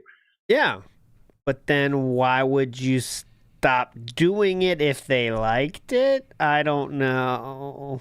Anyways, I think he's almost there. He's not going to okay, except here we go. And blow up. I mean, hey, I'm not going to complain, but I'm not asking for that. I just want to be me and be accepted for being the kind of guy that I am and just have a good time every day with you all. And that's happened every day this week so far. What is he saying? It means he just got a lot more money than normal this week. That's it. Yeah. That is it. There we go. Okay, let's get to some after this in the Black Friday marathon. Reno Ryan says, thanking God. Don't you mean Zombie Jesus? Yo, whoa, don't piss off the Dutch brothers again. Come on. Scrappy CC says, God is his biggest detractor. Bad back, gout, nasal drip, bad back, sensitive skin, snort sacks, moobs, droopy mouth, etc. He was gifted a body. Big ups to Seabook Dev says, I can totally understand why some would love WB Champions. The anticipation of pools, the sweaty man pictures, the fast-forwarded gameplay. Yeah, but the paragraph-long forum posts wear me out. Nibbity says, thou shalt not make reaction videos on RTU. There we go. Big ups, Nibbity. Young Beat says, this is the guy who had to call Asmon a bitch in order to get his attention, but he doesn't like drama. Uh-huh. And I don't think he even did that to get his attention. He was literally coping and seething at Asmongold. Because it was 3 days of coping and seething on stream every day about what Asmongold laughed at him for. And then he'd get pissed enough and drunk enough to send a tweet out, and then he says, oh, I had to get his attention, so I was an asshole. But yeah, he really hates drama. He really hates it. Drewski says, thou shalt give your ties to the pig roach. Living Dent translation. Ooh, good translation to Drewski. And Pigpen Lord of Dirt says, can't wait for Resurgence Fallout 2.0. Can someone Google for me, how do you snake a roach? Asking for a friend. Pig Ups That Beat says, stay safe and happy all. Big ups, sir, to you. Hey, big ups, dude. Okay, let's start the Act Friday, second part of Act Friday. Remember... before we get into that, how do you think this is going to end? What do you guys think? What are your predictions? You go first, Sir Baxter. I think it's just going to quietly go out with a whimper. I think it's gonna phase out over Christmas, and in January we're kind of back to normal. I kind of anticipate by the end of January we will have at least begging on X again. Maybe not on stream, but probably on X. Please come back and contribute style tweets. Okay, fair enough. I'll say within the end of the next week, we're going to have a stream that doesn't hit the goal. And he's going to try to be cool about it. Say, hey guys, I'm not worried about it. Doesn't bother me at all. But just want to let you know, we didn't hit our support goal. And again, I do not want to turn into the person I was. You guys, again, have given me so much. So I want to say thanks, everybody, for making this happen. But just want to remind everyone, I do not want to go back to my old ways. And one of the things that has to happen for me not to go back to my old ways is money to keep coming in. So just want to remind you guys, again, I'm not upset. Oh my God, you guys have been so generous. But just want to remind you guys, we did not hit the goal today. Thank you. We did not hit the goal. Thank you. Okay? And that will happen before our next stream next week. All right? That's my prediction. Meerkat Mob, go ahead. Bold prediction. Because I, for some reason, I think he's going to go on some other gaming show. While this boost is lasting, I'm sure he is very grateful in Asmongold's DMs. He's probably typing one right now. He's going to try and get a collab with him again, or some other gaming show where they're going to have him on. And for them, it's going to be a big thing because they're having Dark Side Phil on. And for him, it's going to be great because he's going to get to talk about video games. So I could see this going on for a while, but if he really is trying to kind of emphasize the gaming and what he's really about, it might end much sooner than anticipated because his gaming streams are dog shit and they are boring. And they're not getting any increased views either. Some people are saying he got rid of the goals, though. You don't think he's keeping track of the goals, guys? You got another thing coming if you think he's not paying attention to those fucking goals. They're in his mind, in the back of his mind, the back of his head, the back of his neck at all times. He will remember the goals not being hit. Okay. It's kind of how video games sometimes have mechanics that are calculated in the background. It's the same with the goal. If he misses the goal that is not announced, he's going to let you know for sure. Because like we said in the beginning, his new agreement, I guess an agreement with himself, is that he's not going to beg if they keep giving him money. So as long as the goal, the mental goal, or at least the hypothetical goal, if there was one and it was hit, he wouldn't beg. Yes. Yeah. Every boost like this is going to fuck with this hedonistic treadmill. There's going to be a new high. That new high is going to become the new normal, and we're going to get a fucking pre-stream length of excuses every time it's going to be below that new normal. Yes. And that's what he's setting himself up for, this incredible, I don't know, dance or something he has to deal mentally, because he said he's not going to beg anymore. So then when it doesn't start getting hit, well, you can't beg anymore. You said you're not doing that. And he knows that's going to be the Tractor W, too, because we'll be laughing at it the whole way. So then what? Guys, how can I put this? Positivity has been diminished a little bit recently. It would be nice if positivity could improve a bit. Well, he had that qualifier like recently, right? He said like, as long as you give me money, I'm not going to beg. right? And that's like the qualifier. Once that's gone, he's just going to reintroduce the goals and Peggy.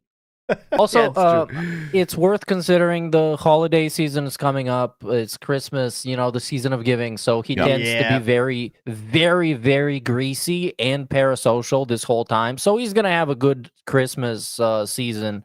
He's going to make money. He's going to spend a bunch of money on shit. And then we're going to see what's going to happen next year. He managed to say "'tis the season" like 4 or 5 times before December, so that's pretty hype. Let's see if he says "'tis the season" in December, actually, because that's kind of begging, but I guess we'll see. DollarVan13 says he is still converting currencies. He's still tracking. Well, no, that's because he wants to put the total on the screen. But yeah, he still converts currencies, which is very funny and definitely something every other streamer does on YouTube, right? Okay. Before we start the highlights from the the ACK Friday, let's get to DSP's overall thoughts of Black Friday previously. Like I showed you from the, obviously I showed you on The Hateful Truth. These were thoughts from 2003. Let's see his more recent thoughts, okay? But to start us off. Yeah, the bottom line is this, ladies and gentlemen. Ooh, Black Friday is a fucked up thing, right? The fact that businesses, we gotta go from the red to the black, right? Why are you in the red? Like, why couldn't you run your business properly that you were making good enough sales all year that you didn't have to try to do these insane last-minute deals to get consumers to rush out to buy themselves presents or, and that's the other thing, too. Black Friday is supposed to be this day. Also the snorting is very much diminished, which if you have 3 brain cells as a normal DSP fan, that would be a little bit interesting to me, wouldn't it? Oh, wait a second. So you don't snort when you have new audience? This is weird, DSP. But okay. This is a business major, by the way, so keep that in mind as he tells you his Black Friday takes. When it used to be everyone would run out and do their Christmas shopping. Now it's because, the deals they gotta get the deals, gotta go out on Thursday and Friday and get the deals. They're buying stuff for themselves. Oh, we can finally buy that big screen TV we've wanted for half price, right? They're not buying stuff as presents for the family. They're going out. This is consumerism at its best and worst. Right? What is he mad at? I don't know. Like, why shouldn't those people buy themselves something?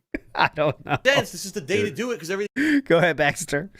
Leave it to past DSP to completely shit on future DSP. Yeah.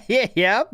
That always happens. Things cheap, but at the same time, people are completely losing the message that this is a day of thanks. This is a day to give thanks to everything, for the fact that you're healthy, you're happy, that you have a roof over your head, for friends, for family, for everything. This is not a day, I need to rush out and fucking go buy a TV or whatever it is that may be super / discounted. It's that American mentality that I deserve everything. I deserve, no matter what my job is, no matter how much money I make, because I'm an American, I deserve everything.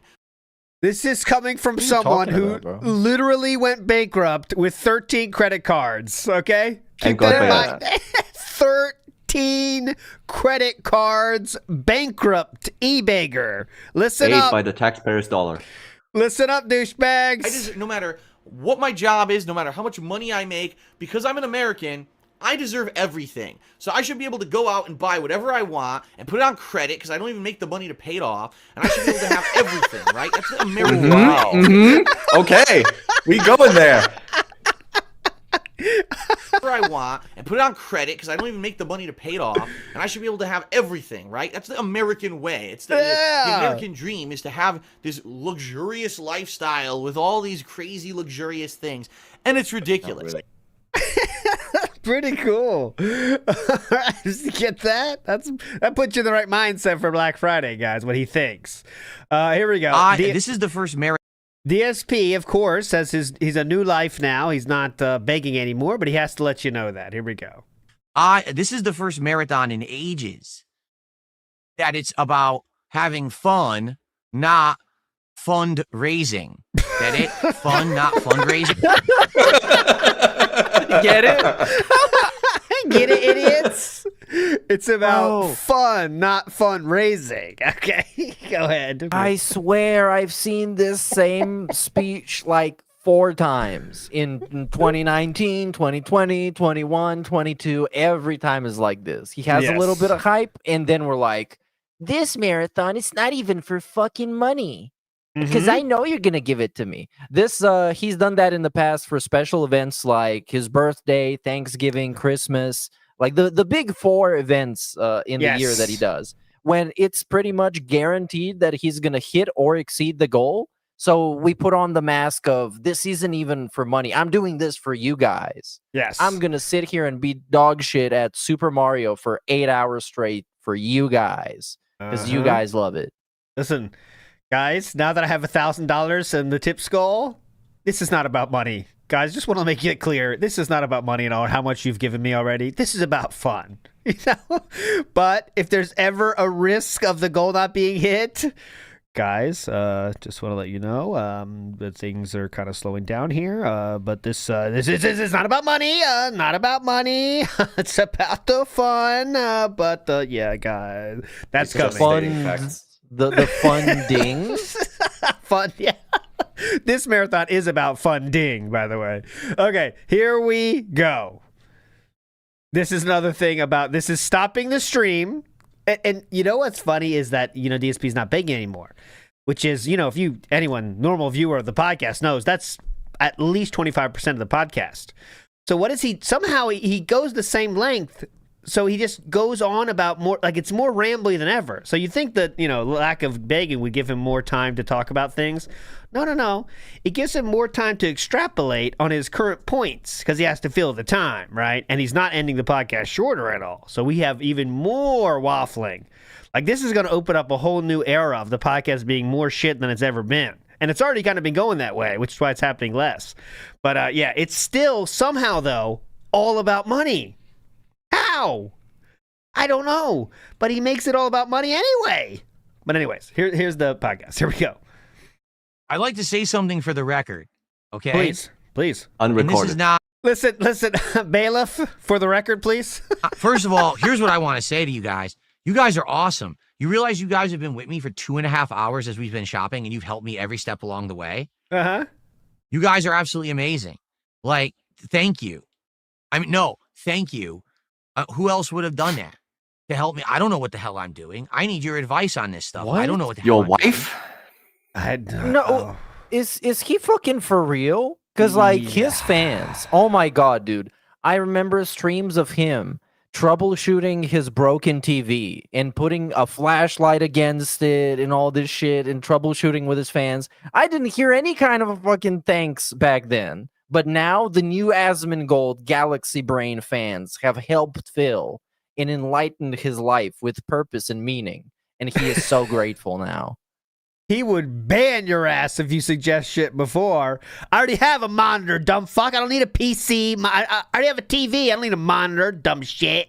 Get the fuck out of here. Now with the Asmon fans, you guys are geniuses. This is meant to overheat, you fucking idiot. It has a cooling gel inside of it. In the charging port. They're Asmon fans, so they're very much smarter than them. Also, this has happened with the Keto Casino fans as well. He would definitely play it up for the new boys over there as well. Same thing happened then. Here we go. And you're helping me out so very much. You are. Like everything that when it comes and we set it up together and everything, I want you to understand that you guys out there right now are a part of this. Oh. You're the reason why I'm at the level I'm at, why I'm improving and everything. It's you. It's not just me. Yes, it's me. I'm the guy sitting here, but it's you helping me. I don't know how to do this shit. So this is, I'm really having a good time. And you guys helping me, it's meaningful. If you like a streamer talking to you like this, you might be a DSP And here's fan. the other thing I want to say. So I'm doing a tip, right? I'm like, okay, play the animation. And I look, we're at 970. Cool. And in the back of my head, it's like, so you're supposed to tell them to hit the goal. I'm like, no, there's no goal. What? He's hardwired. He's built different.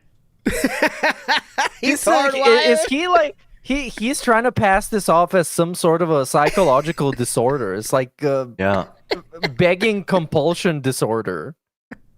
Like Tourette's, but for begging. Tourette's. I have begrets. It makes me beg randomly times. It's very annoying. My head is hardwired to always say, oh, that's good. We're only so-and-so away from a goal. We need to get more. We don't need to get any more. Bro. Is this cool thing to say on the internet? I'm hardwired. I'm built that way. I know I'm going to hit my goals, and I will beg. When I see a number, I think, damn, I can beg for more. That's how I'm built. Like he's David Goggins, but for begging, you know? It's funny how he's trying to so weirdly describes the completely easy to understand concepts of habituation and elimination. It's so fucking funny. You do a thing for a long ass time, you want to keep doing it. It's like that. Some people choose to beg. I was born to beg. We are not the same. I have to change my entire my mental cortex needs to be formed to not beg. That's how ingrained it is in here. And you guys love me for that. That's what it sounds like. He's trying to get like props for this. You guys give me almost $1,000 today. But my brain has been so fucking hardwired to do that for like years and years because I had to do it, that it's like it actually bothers me. Because it's like you're forgetting something, Phil. No, I'm not. Shut up. Like, Yeah, shut again, up. Shut up. He tried to use that in the past as well. He's almost trying to frame himself as the victim to himself. Because like, interesting. Yeah. When he got called out by Moist Critical, he said something along the lines of, "You guys know that I hate doing this, but I have to do this. And next time I do this, you guys make sure to tell me, Phil, you're doing it calm down," or something like that. Tell me to relax. Yeah. It's a pathetic display of like fake mental fortitude or some kind of resilience. Like, guys, I'm holding back the voices inside my head so I don't beg. Please respect me. Please give me money. It's like, dude, you can't move shit with your mind, okay? Nobody believes you. Yeah, that's a good way to Money put it. kinesis is real, though. Yeah, he's trying to please praise me for avoiding falling into my old tricks. They're so hardwired in my brain. Head back. There's like a voice in the back of my head. Ask for more. No, I don't have to anymore. Wow. Yeah, I have to like slap that voice. Like, he's overcome alcoholism, gambling addictions, and begging addiction. What He's can't fighting this his man? inner demons. What can't he overcome? Stop. Shut up. I'm good. I'm happy. I'm having a good time today with my audience. I don't have to be a jerk anymore and keep asking for stuff. I just can't wait till the next clip Asmongold's going to react to and laugh at, right? Yeah. That is going to be a very fun. Oh, see, he's just being a fun guy. There's a difference, though. It's not kind-hearted. It's not mean-spirited. I cannot wait for that. Because Asmongold would literally watch this and crack his ass. Like, are you serious right now? He would crack up watching this shit. Anyone with 3 brain cells would. You know? But... Sonny says, Profit ran the numbers for shopping. Yeah, I got it. Big ups. I do have all the numbers at the end. I will share that. Big ups. I do have that.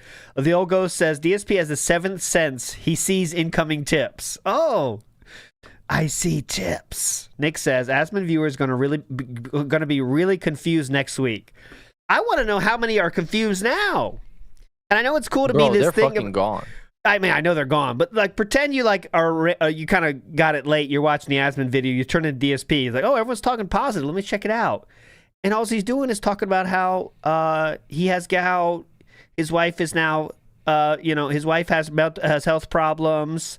Detractors have ruined his life. It's like, is this everything? What everyone's talking about? This guy's coming back and he's normal now. Is this him? Like, I think about that. Cerulean86 in the house has shared this. They say, Sabs, come back. Look at this. Oh, wait, I got that clip here. Big ups to Cerulean and Shroom Dukem, obviously. But here, I got the YouTube version of this. Watch this. Someone suggests something specific for DSP, a kind of chair. All right, check out the Curtum DX08.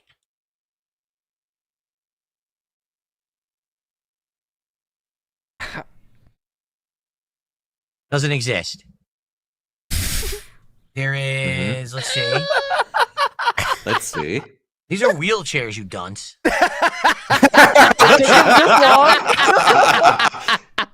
afford this. Whoever suggested that, what a legend. Lifetime contract. The idiot linked a wheelchair. Actually, no, because there's regular chairs here too, but the Curtum doesn't exist. The idiot. The Curtum does exist. It's a kind of wheelchair, actually, and those are the search results for that. But yeah, cool, man. The idiot gave me a wheelchair. They're actually here. Do they actually sell wheelchairs on Amazon? No, I guess This is a cool coat, bro. it's not. They're not on here at all.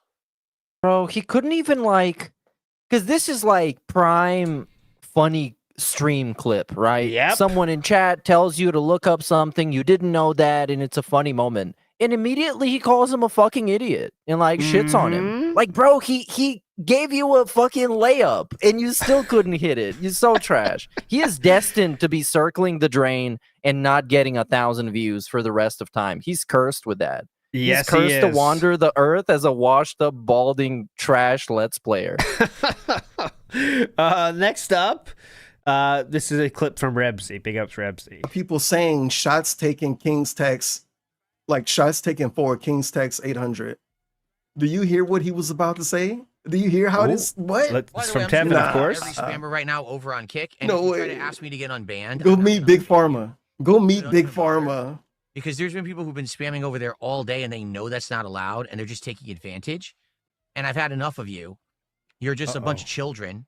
It's pretty obvious at this point. You guys are upset that I'm actually doing so well for myself now. You can't take it. Well, it's reality. So you can either live to exist in the reality that is real, or I guess go talk to a doctor and just drug yourself into a stupor for the rest of your life. Because either you fess up to what's real or you stop with the bullshit. Huh. You're not going to act like that in my chat. I think that might be like the most toxic thing he's ever said. This dude just told people that don't want to agree and get used to him winning that they should meet Big Pharma. Go to the doctor and get drugged the fuck up every day for the rest of your life. And then you'll understand that he's winning in reality. Or something like that. What the heck? Coming from the dude who talk about everybody else's doctor trips except his own. How much pills DSP got to take every day? We're trying to hang out in the Yeah. Can't believe he You said know what? Yeah, go ahead. Hopefully they do that to Kat so she can finally stop having to be religious since she's forced in this predicament. They can just give her a pill. Come on. He knows from that's experience. easy. That's pretty simple, okay? Pill takes care of everything. And also you get saltines at the hospital bed. So real quick, this is not the marathon, okay? But I do want to show the marathon totals here before we get to some other stuff before we get out of here today. So the spending from the marathon was a grand total of $2,628 was spent yesterday on Black Friday. He spent over. He got 2 monitors, 2 arms, obviously, a new gaming chair. He got some Lego shit. He got an office chair mat, obviously. He got all sorts of shit. And it's gonna be most, yeah. bro, it's the most DSP thing to essentially get a blank check and buy a fucking gaming chair. Come on, bro. And also 100 desktop speakers, $150 for desktop speakers, which of course, when you're streaming, you won't be hearing this because you use headphones. But all right, we really needed to have that. So there we go. He did save a good chunk of change, obviously, because it was Black Friday. So I guess the toilet seat headphones era is back, just in a different way now. I want to play that clip someone said earlier about the savings. Here we go. Here's the DSP shipping talks and everything. Do you just want the subtotal? Yeah, here we go. The subtotal is $2,389.43. There we go. Victory sip? You are coping. There you go. That's what we're spending today. We. Done. Now let me actually check. That would get you a very nice head start into a trip to Japan, by the way, just for those that might be wondering. That would be a hell of a head start. You wouldn't need that much above that for a hell of a honeymoon in Japan. Can we get the list back? Oh, sure. I just want to count how many of these items are completely self-serving and do not contribute to the content in any way. So we got what is that? A Wolverine V3 Pro. That's a controller, right? Yes. Okay, that's for Phil. Lego Mario Yoshi Sprite. I guess that's for the background, isn't it? Yep. That's for the background here. I'll fix my thing here. Okay, that's for the content. That's for the content. Corner L-shaped desk. Yeah. That's for him. Gaming chairs for him. MSI MPG. What's that? A Q? That's the another monitor. Monitor. Oh my God. Okay, 2 monitors for him.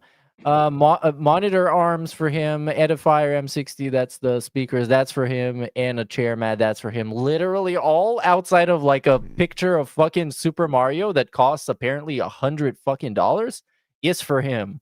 So yes.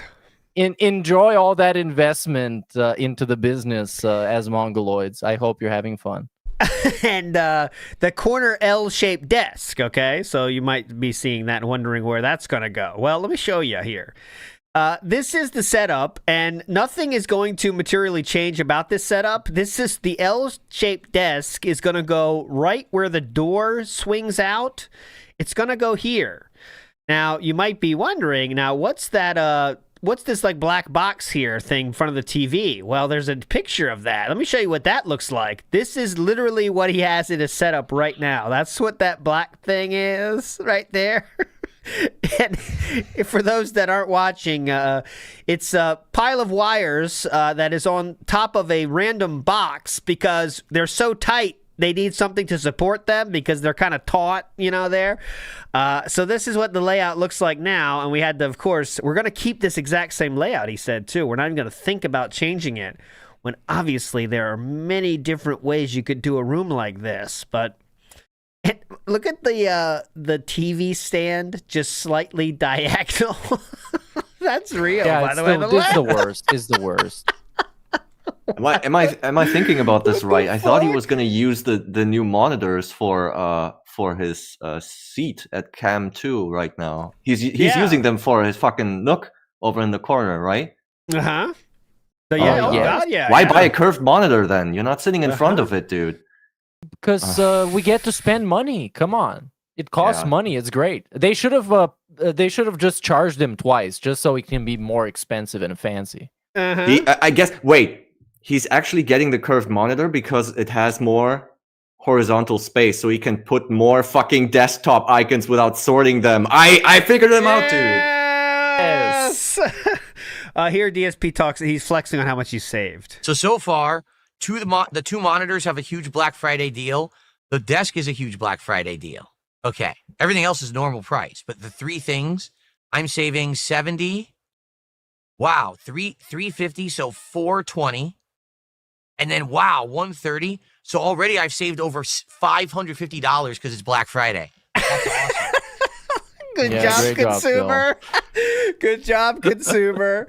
I've saved $550, Kat. Can you believe it? Okay. How much did you spend? I hope he buys everything in the whole world. I want him to just keep buying stuff.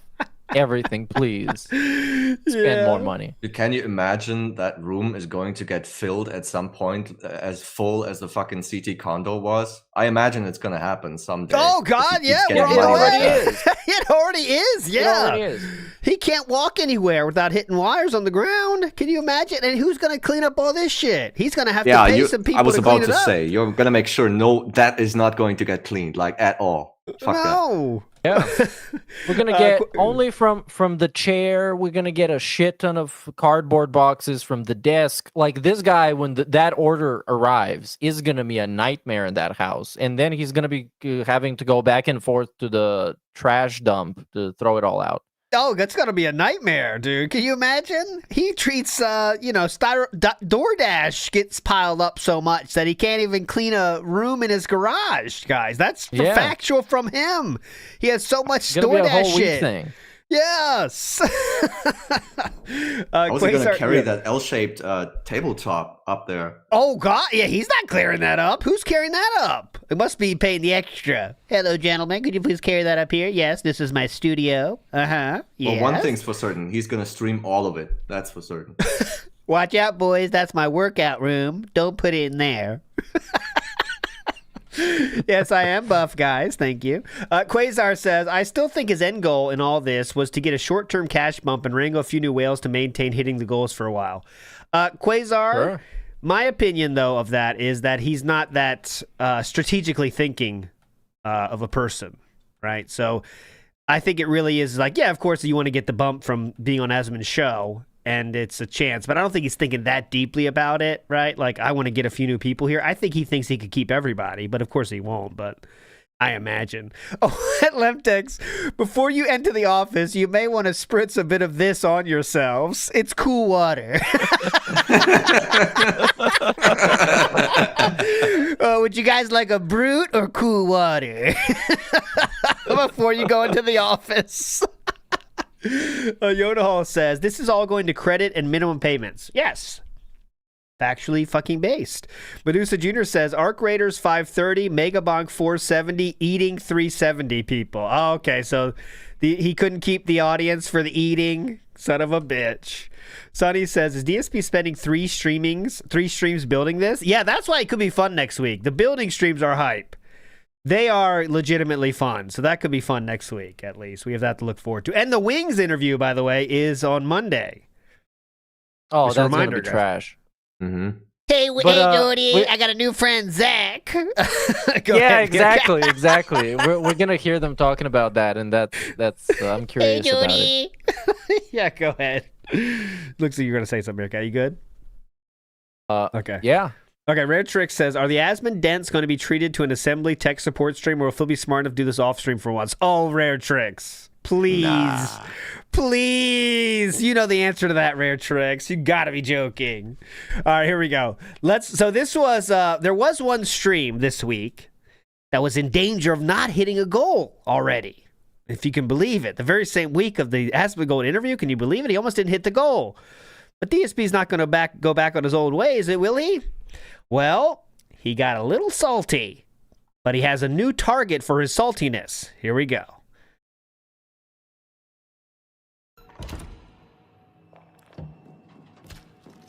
Oh, by the way, I have something that I need to publicly say right now. Because actually, I saw a comment on a video, and I need to address it, okay? Go ahead, please. I'm actually going to pause the recording right now because it has nothing to do with the playthrough.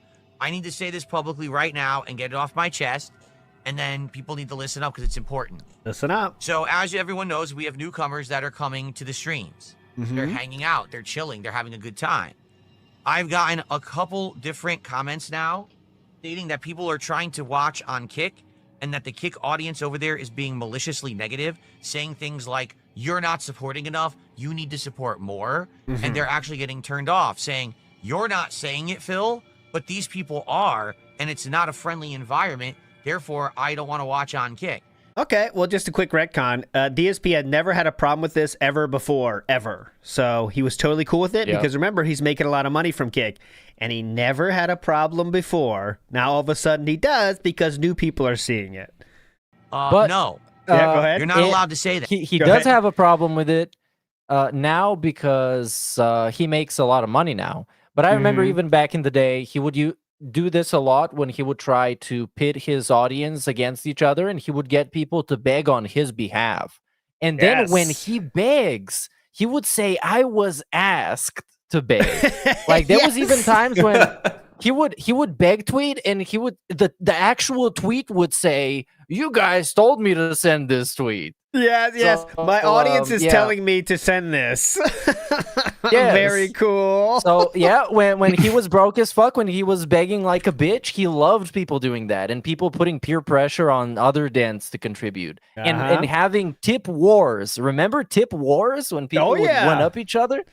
Yeah. He would say things like, just letting you know, the Yona Hall that Rare Tricks has done a little bit more than you did earlier. Just letting you know, of course. That's just letting you know if you want to get a leaderboard. He would say shit like that all the time. But Lotion Up says, did he pay for the service to bring it upstairs? I don't know. Does anyone know if he did? I'm sure he would. He can't carry that himself, even with his new buff guns. Yona Hall says, this is literally the you can't afford not to buy it girl math meme about sales. Yes, it is. I save so much. How could I not? John Kick. No. You're not allowed to say that. And if you do, I'm about to ban your ass. And if you come back with a sock account, I'm also going to ban your ass again until I ban you into fucking oblivion. It is not your place to say toxic things to newcomers. If people want to contribute, they can. If I choose to ask for contributions on my own stream, that's my prerogative, not yours. If I see it, it's an instant ban. I'm done with you. Because you are toxic holdovers from two fucking dumbass mouth-drooling drama queen monkeys. Who's that? Wow. Damn. Who are those drama queen monkeys? Who don't add anything to this fucking planet, Kino Casino. Oh! And I don't want you ruining an opportunity for newcomers to come find my content because you're pissed that I don't like them. Fuck you. So I want you out of my chat if you're going to act like that. Outta Go here. right now and never come back. Because if I see it, it's an instant fucking ban. Okay? Simple as that, douchebags. There we go. So I think he's already set up for how he's going to handle the downfall of this. It's going to be, of course, it's our fault, but more specifically, it's the kick chat maybe berating the new viewers, making it not feel like a welcoming place, and then they're going to start leaving. Like, you know, he's going to have to blame somebody. It's going to be Detractor's fault, but what form will his coping and seething take? I think it's going to be kick chat scared him maybe, but I don't know. Like, you know, we're getting blamed for this. You know what I'm saying, Meerkat?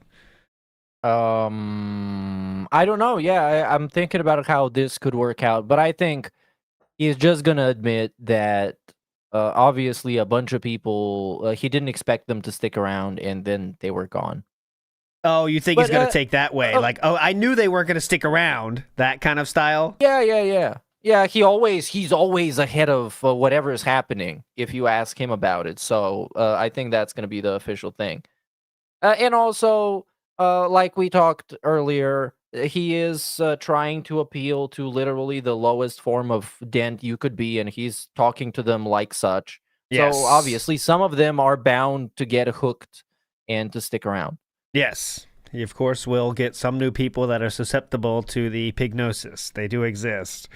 One more thing from this new script that he has. Now, I'm going to say this as well. Now, I do feel that a lot of what is happening right now, the positivity is a result because Asmongold's a really good guy. Huh? Oh, yep. He's had a lot of different thoughts about Asmongold before this moment, and none of them were that he was a good guy, just to be very clear there, Never. okay?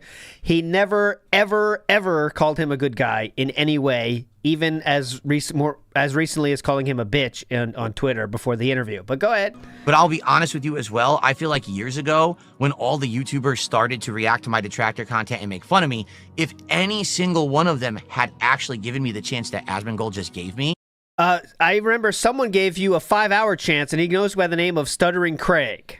So I wonder what happened with that chance, or the chance that was given to you by a certain Sir Triple. But okay. this would have come earlier. But no one does. Everyone just wants to sit there and laugh, but no one actually wants to talk to the real person. They just want to laugh at the joke of the meme. Okay. I mean, this happened a couple years ago with Moist Critical, where he was laughing and making fun of me, basically being like a beggar, saying I'm asking for too much. That's what Asmongold did as well. Go ahead. And I said, you know, all I really want is to talk. If you have an issue with me, let's have a conversation. And he said on his stream, I don't do interviews. Now, I'm not dumping on the guy, but it's like, if you want to sit there and react to someone's content and make fun of them, if then they reach out to you, don't you think you should give them a chance? Just saying. Why? No, But go Asmon fuck was- yourself, motherfucker. Because this is what I don't like about the internet. Everybody kind of fucking feels entitled to your acknowledgement and your attention. It's like, who the fuck are you, dude? This is what you provide. You provide being the butt of the joke and being made fun of. I don't care about your personal fucking struggles or whatever. You made this for yourself, so deal with it. I care about Yes. laughing at you and moving on. I don't care about fucking addressing you personally, doing debates with you, discussions with you. I get what I want from you, which is to laugh at you and you being trash, and then I move on. It's so fucking simple. Why does it have to be more complicated? Hmm? Same thing with Moist Critical. Moist Critical just made fun of him, moved on. I don't give a fuck about interviews. I don't care about talking to the guy. I'm moving on, and then he did. There you go. Even fucking Sir Asmund was not that interested in the interview, as he ghosted Philip for over a week and had to be reminded repeatedly, "Oh, you don't do DSP thing? Oh, yeah, you were gonna do it. Yeah, well, I'll respond to him. Didn't respond. DSP has to poke him again. Oh, yeah, we're gonna do it. It's like you have to drop everything and make it the most important thing in your life is to get this interview with DSP. Like, that's what he thinks Asmongold did too, when that clearly wasn't the point of it, and Asmongold didn't take it even that seriously. But okay. The one to do it, man. He didn't care. Like when you get a platform this big and you're somebody like DSP, even if the guy is just sitting there calling you slurs, you still get the platform. So he didn't give a shit.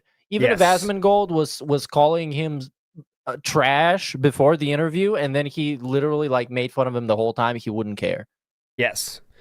Quasar says, why do people keep calling him sir? So that his holdover joke from when DSP would interview people, he would always call them sir. It's just the kind of joke about how he would always call people sir because like he shows respect. He did it to June. He did it to Mike Klum. He called him sir. He called many people sir. So that's why it was funny. Asmund was and in DMs too, yes. the one to do it. And since then, for the record, I did talk to Charlie behind the scenes, and I thank Hey Charlie! Yeah. True that. Hey Jordy! Yeah, hold on. Let me talk to my other friends, Charlie and Zach. Hang on, Jordy.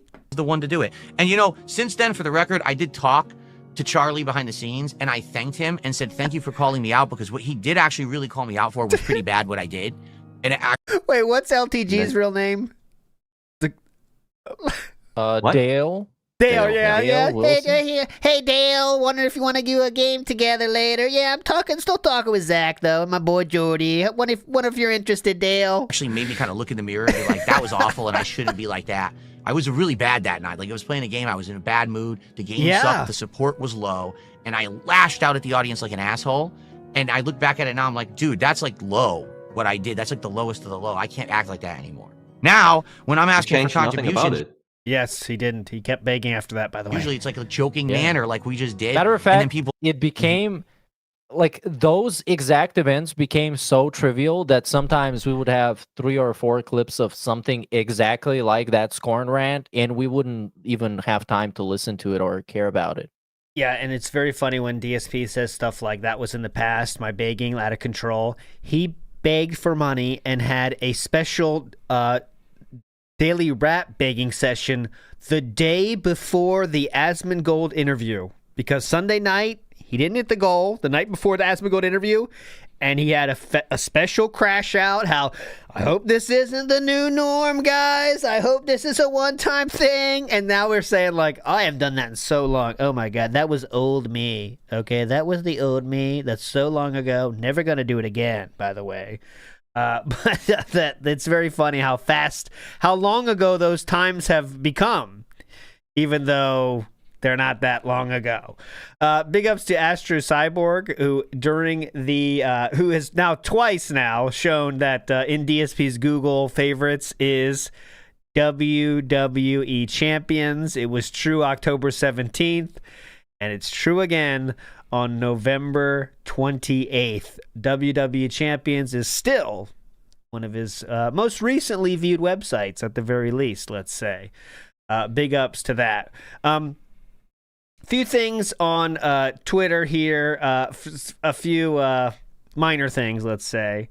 There is this post, actually. Yeah, amazing. So this was legitimately what it looks like, and then Blooper made this, and this is getting some traction here, if you can believe it.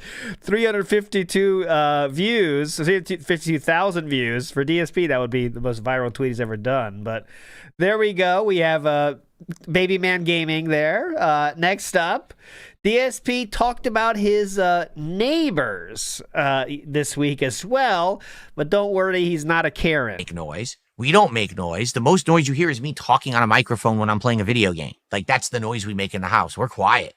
Super quiet.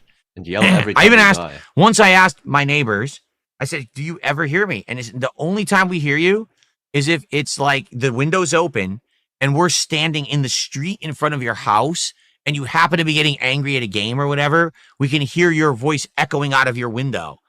This talk never happened, by the way. But that's literally the only time anyone can ever hear me like making noise in here. And now I have these blackout curtains, so probably that blocks a lot of the noise too. Like, I doubt that they even hear me that much because this is blocking the audio. Huh? The curtains, you know, famously, curtains block all audio sounds. Just don't think about it too much. It makes sense.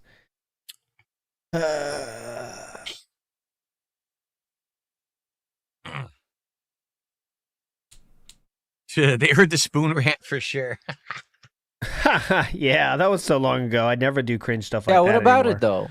What about it though? Because like it's somewhat, he's trying to make it into some kind of a positive meme, but the meme is literally him crashing out on one guy that got him so fucking mad that he told him to eat shit out of his ass. Like, it's not. Yeah. Why are we getting this whole like apologetic segment about the scorn rant, but we're not getting the same energy for the other thing that is equally or even more embarrassing? Let's see. I'm trying to see. Anyway, you guys know I can search for the apology for the snorting. I'm trying to find that. But anyways. Yeah, while you search, that clip from him complaining about noise. It had him complain about his neighbors coming back from vacation at like 6 a.m. in the morning and making noise. It's like the most, Jesus, dude, you live with two other parties in the same, under the same roof. It's like, yeah, dude, they're gonna make noise, even when you sleep sometimes. And he was saying like how, I just want you guys to know I'm not a Karen about this stuff, by the way, before I tell you this story. Just so you know, I'm not a Karen, okay? Yeah, he's so much of a not Karen. He checks his fucking window every time a fucking garbage truck backs up, dude. What? Hang on a second. Oh, Guys, there's some noise out there, guys. Let me look. Holy shit, some squirrel is fucking my tomatoes. I need to take a look. Seawook Dev says, is Jade still allowed to beg for Pokemon names? He's still trying. I don't know if it's going to work anymore, but he definitely is still trying, for sure. This 21st Sergeant says, a chance to take their audience for more money, to get more money. That's what the goal is. That's what we're hoping for. Here we go. We got the snort here. Big ups to Seawook Dev for the snort. Here we go. It is at 1711. I got it. We got there, boys. I got there. 19 is at 7-Eleven. Here we go. Right here. In the middle of shopping at the Fall Things. Here we go. Shopping for our desk.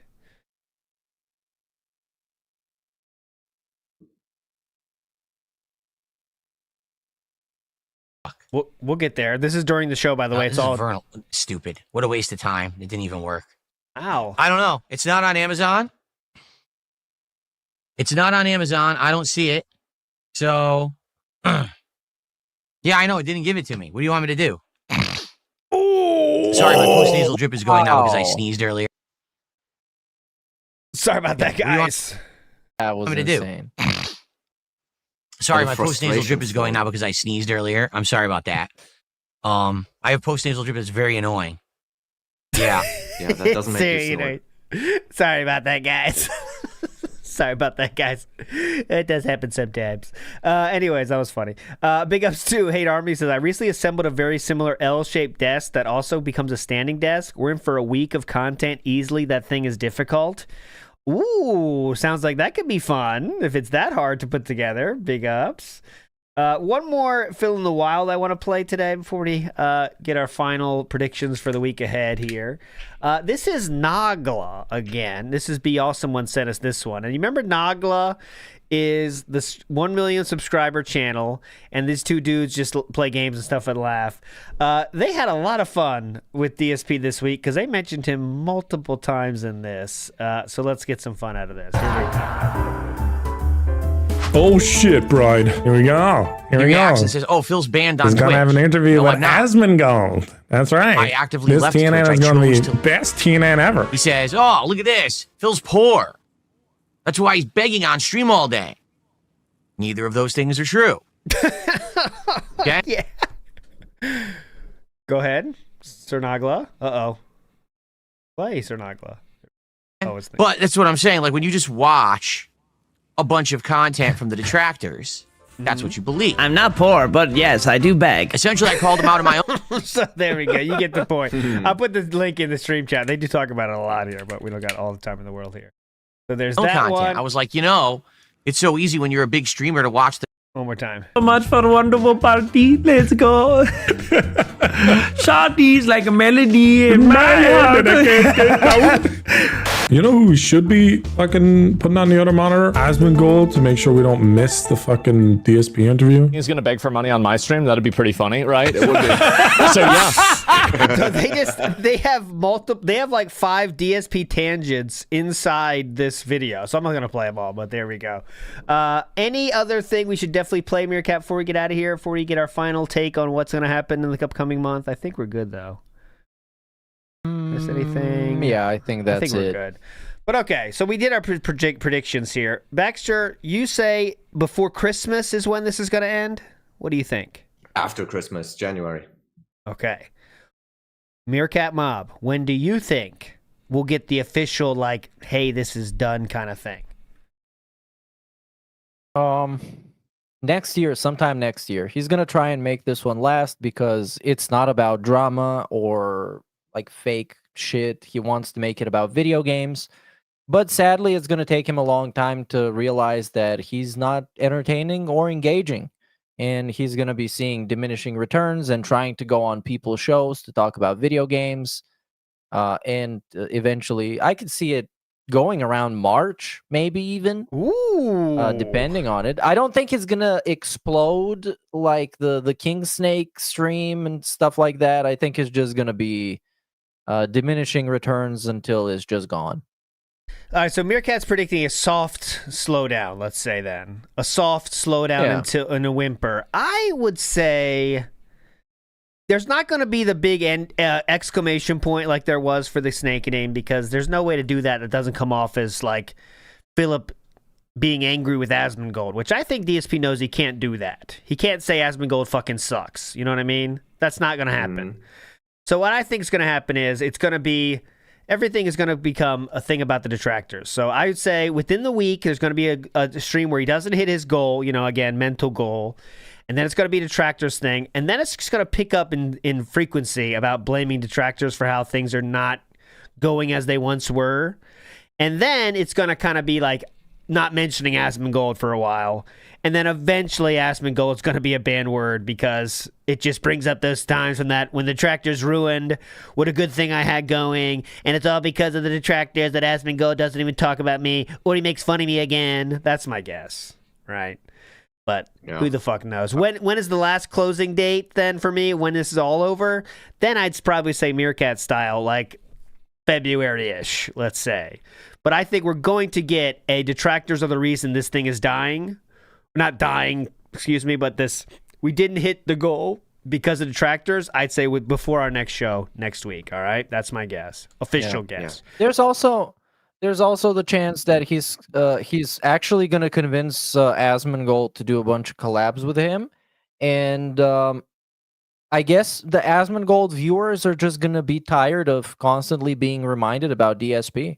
Because since he's going to starve people from crash outs and begging, then those viewers are just going to realize there's nothing left. There's nothing else in there. Much like the Kino Casino viewers when they started thinking that the DSP was annoying to have on Kino Casino. When they realize he has nothing to offer, they'll just move on.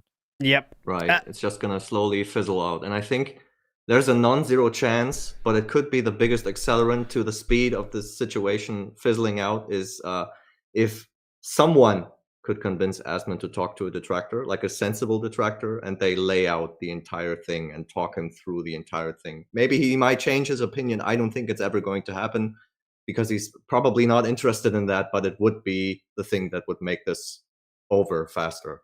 That would be interesting. I think Asmongold's too lazy to make any collabs actually happen. Like it took, DSP had to push him the whole way to make the DSP thing happen. I think that was just a throwaway comment from Asmongold, by the way, about the let's do a collab thing. Would you like that? I think that's just we should hang out more kind of thing at the end of a party. Yeah. You know what I mean? That's what I think. Like, we should definitely hang out more. Go ahead. I think Asmongold, as a guy who literally like makes a living off of internet drama and obscure internet stupid shit that happens, if I was him, I would be curious about why so many people are like finding something in DSP to stick around and make fun of him for literal years. Yeah, I mean that would be interesting, but so I would be like, hey, who's like a big detractor guy? Come talk to me for like 10 minutes. Let's figure out why you guys care about DSP. So what's up with that? At the least that. But also want to say, remember Asmongold gave him the suggestion to copyright claim detractors during the interview, and DSP said, okay, I'll look into that. I'll look into it, Asmon. And then when it was brought up on his stream the week, he said, there's no way I can do that. Only million subscriber channels have that. Just so you know, that is an absolute lie. WPIG has it. That being said, has it. It's called a content detection button, and I have it here for WPIG, so I'm not lying. And everyone has this. It's not something that you have to have 1 million subscribers to have. And it also, what happens is it shows everyone that's used your content before, and you could say, I want to get those ads from them. I don't do it, but there you can see that Steve Cambion has used some footage from WPIG, and I could say, I want that ad revenue. It's that simple. But DSP, for some reason, doesn't want to go do it. I guess because he's scared of what detractors would try to do back at him. But it's like because 2 clicks. They will. You know that when you restream a DSP stream and you end before his stream ends, technically you are the copyright holder of this content. So you could copyright claim him for taking your content that you just finished making. So he's too scared. You agree with that then? He's too scared to do it? Yeah. I mean, he admits it. He has talked about this multiple times. Yeah, he knows they're going to fuck his shit up sideways. And if he tries to like fuck with people and their channels on YouTube, they're going to fuck with him back and he can't take it. Because they fuck with him back anyways, without a reason. Imagine if he actually fucking gave him a reason. True. But yeah, so DSP, instead of saying that, he has make up these, you have to have 1 million subscribers to have that button, which is just an absolute straight to their face lie to his audience. But he loves doing those, so there we go. Nothing different than usual. Anyways, that will do it for this episode, my friends. Big ups for joining us on this Saturday. Baxter, anything you want to say to the beautiful people out there today? Yeah, you're all legends. Don't subscribe to my channel. Probably no more content coming. Instead, I'm going to shout out Mark One. Big ups. There you go. Big ups, Mark One. Meerkat Mob, anything you want to shout out to the beautiful people out there? Yes, thanks for watching. Smash the like button right now. Let's get to like 600 likes or some shit. The welcome home, and you can go home now. Go check out the Clips channel, subscribe. It's doing great. Thanks everybody who gave it a shot. Hopefully you're gonna find some clips that you didn't know exist and you would think they're funny. So go there and check it out. Thank you, and stay sway. Peace out. WPIG will probably be live tonight for DSP versus Dark Souls, episode 4 of that series. And that's all I know about. So hopefully see you tonight. Anyways, you're all legends. Thanks for hanging out. We'll see you next time. Bye. I actually don't think clicking like on a live stream helps.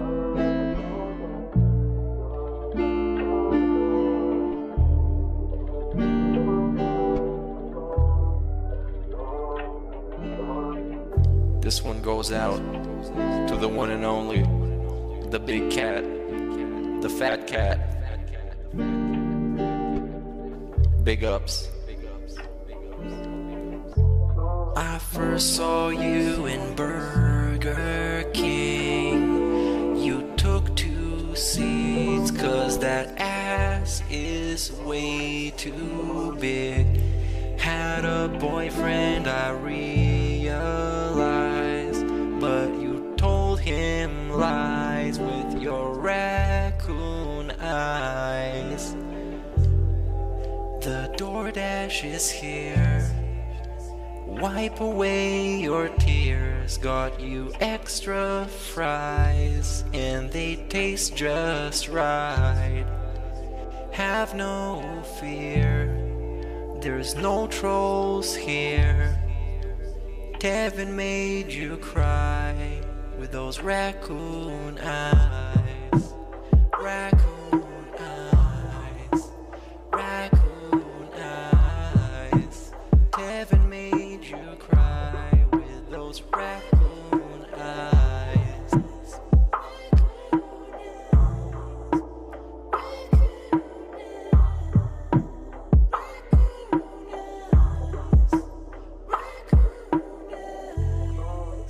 Take you power walking on the beach, feasting on some sushi like you were the queen. Let me run some errands while you sleep. I can watch you play Skyrim all day this week. Have no fear, there's no trolls here. Devin made you cry with those raccoon eyes. Raccoon eyes. Raccoon eyes. Devin made you cry with those raccoon eyes.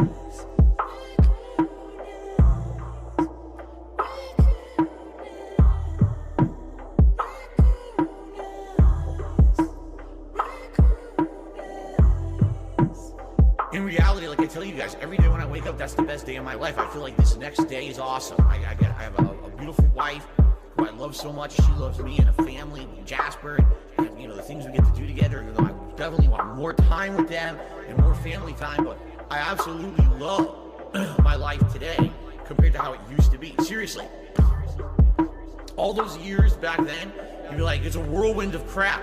It was me. And by the way, I've told you guys about my past. I used to drink way too much. I would be drinking constantly, all the time, because I was so stressed out.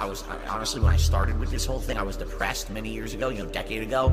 I didn't like my life or anything. And basically, liquor was the way to kind of get through that. It was, I hate my life. I hate who I am. So let me just drink it all away and just keep pumping out fucking YouTube videos. I don't have to do that shit anymore. Like, I'm happy with who I am.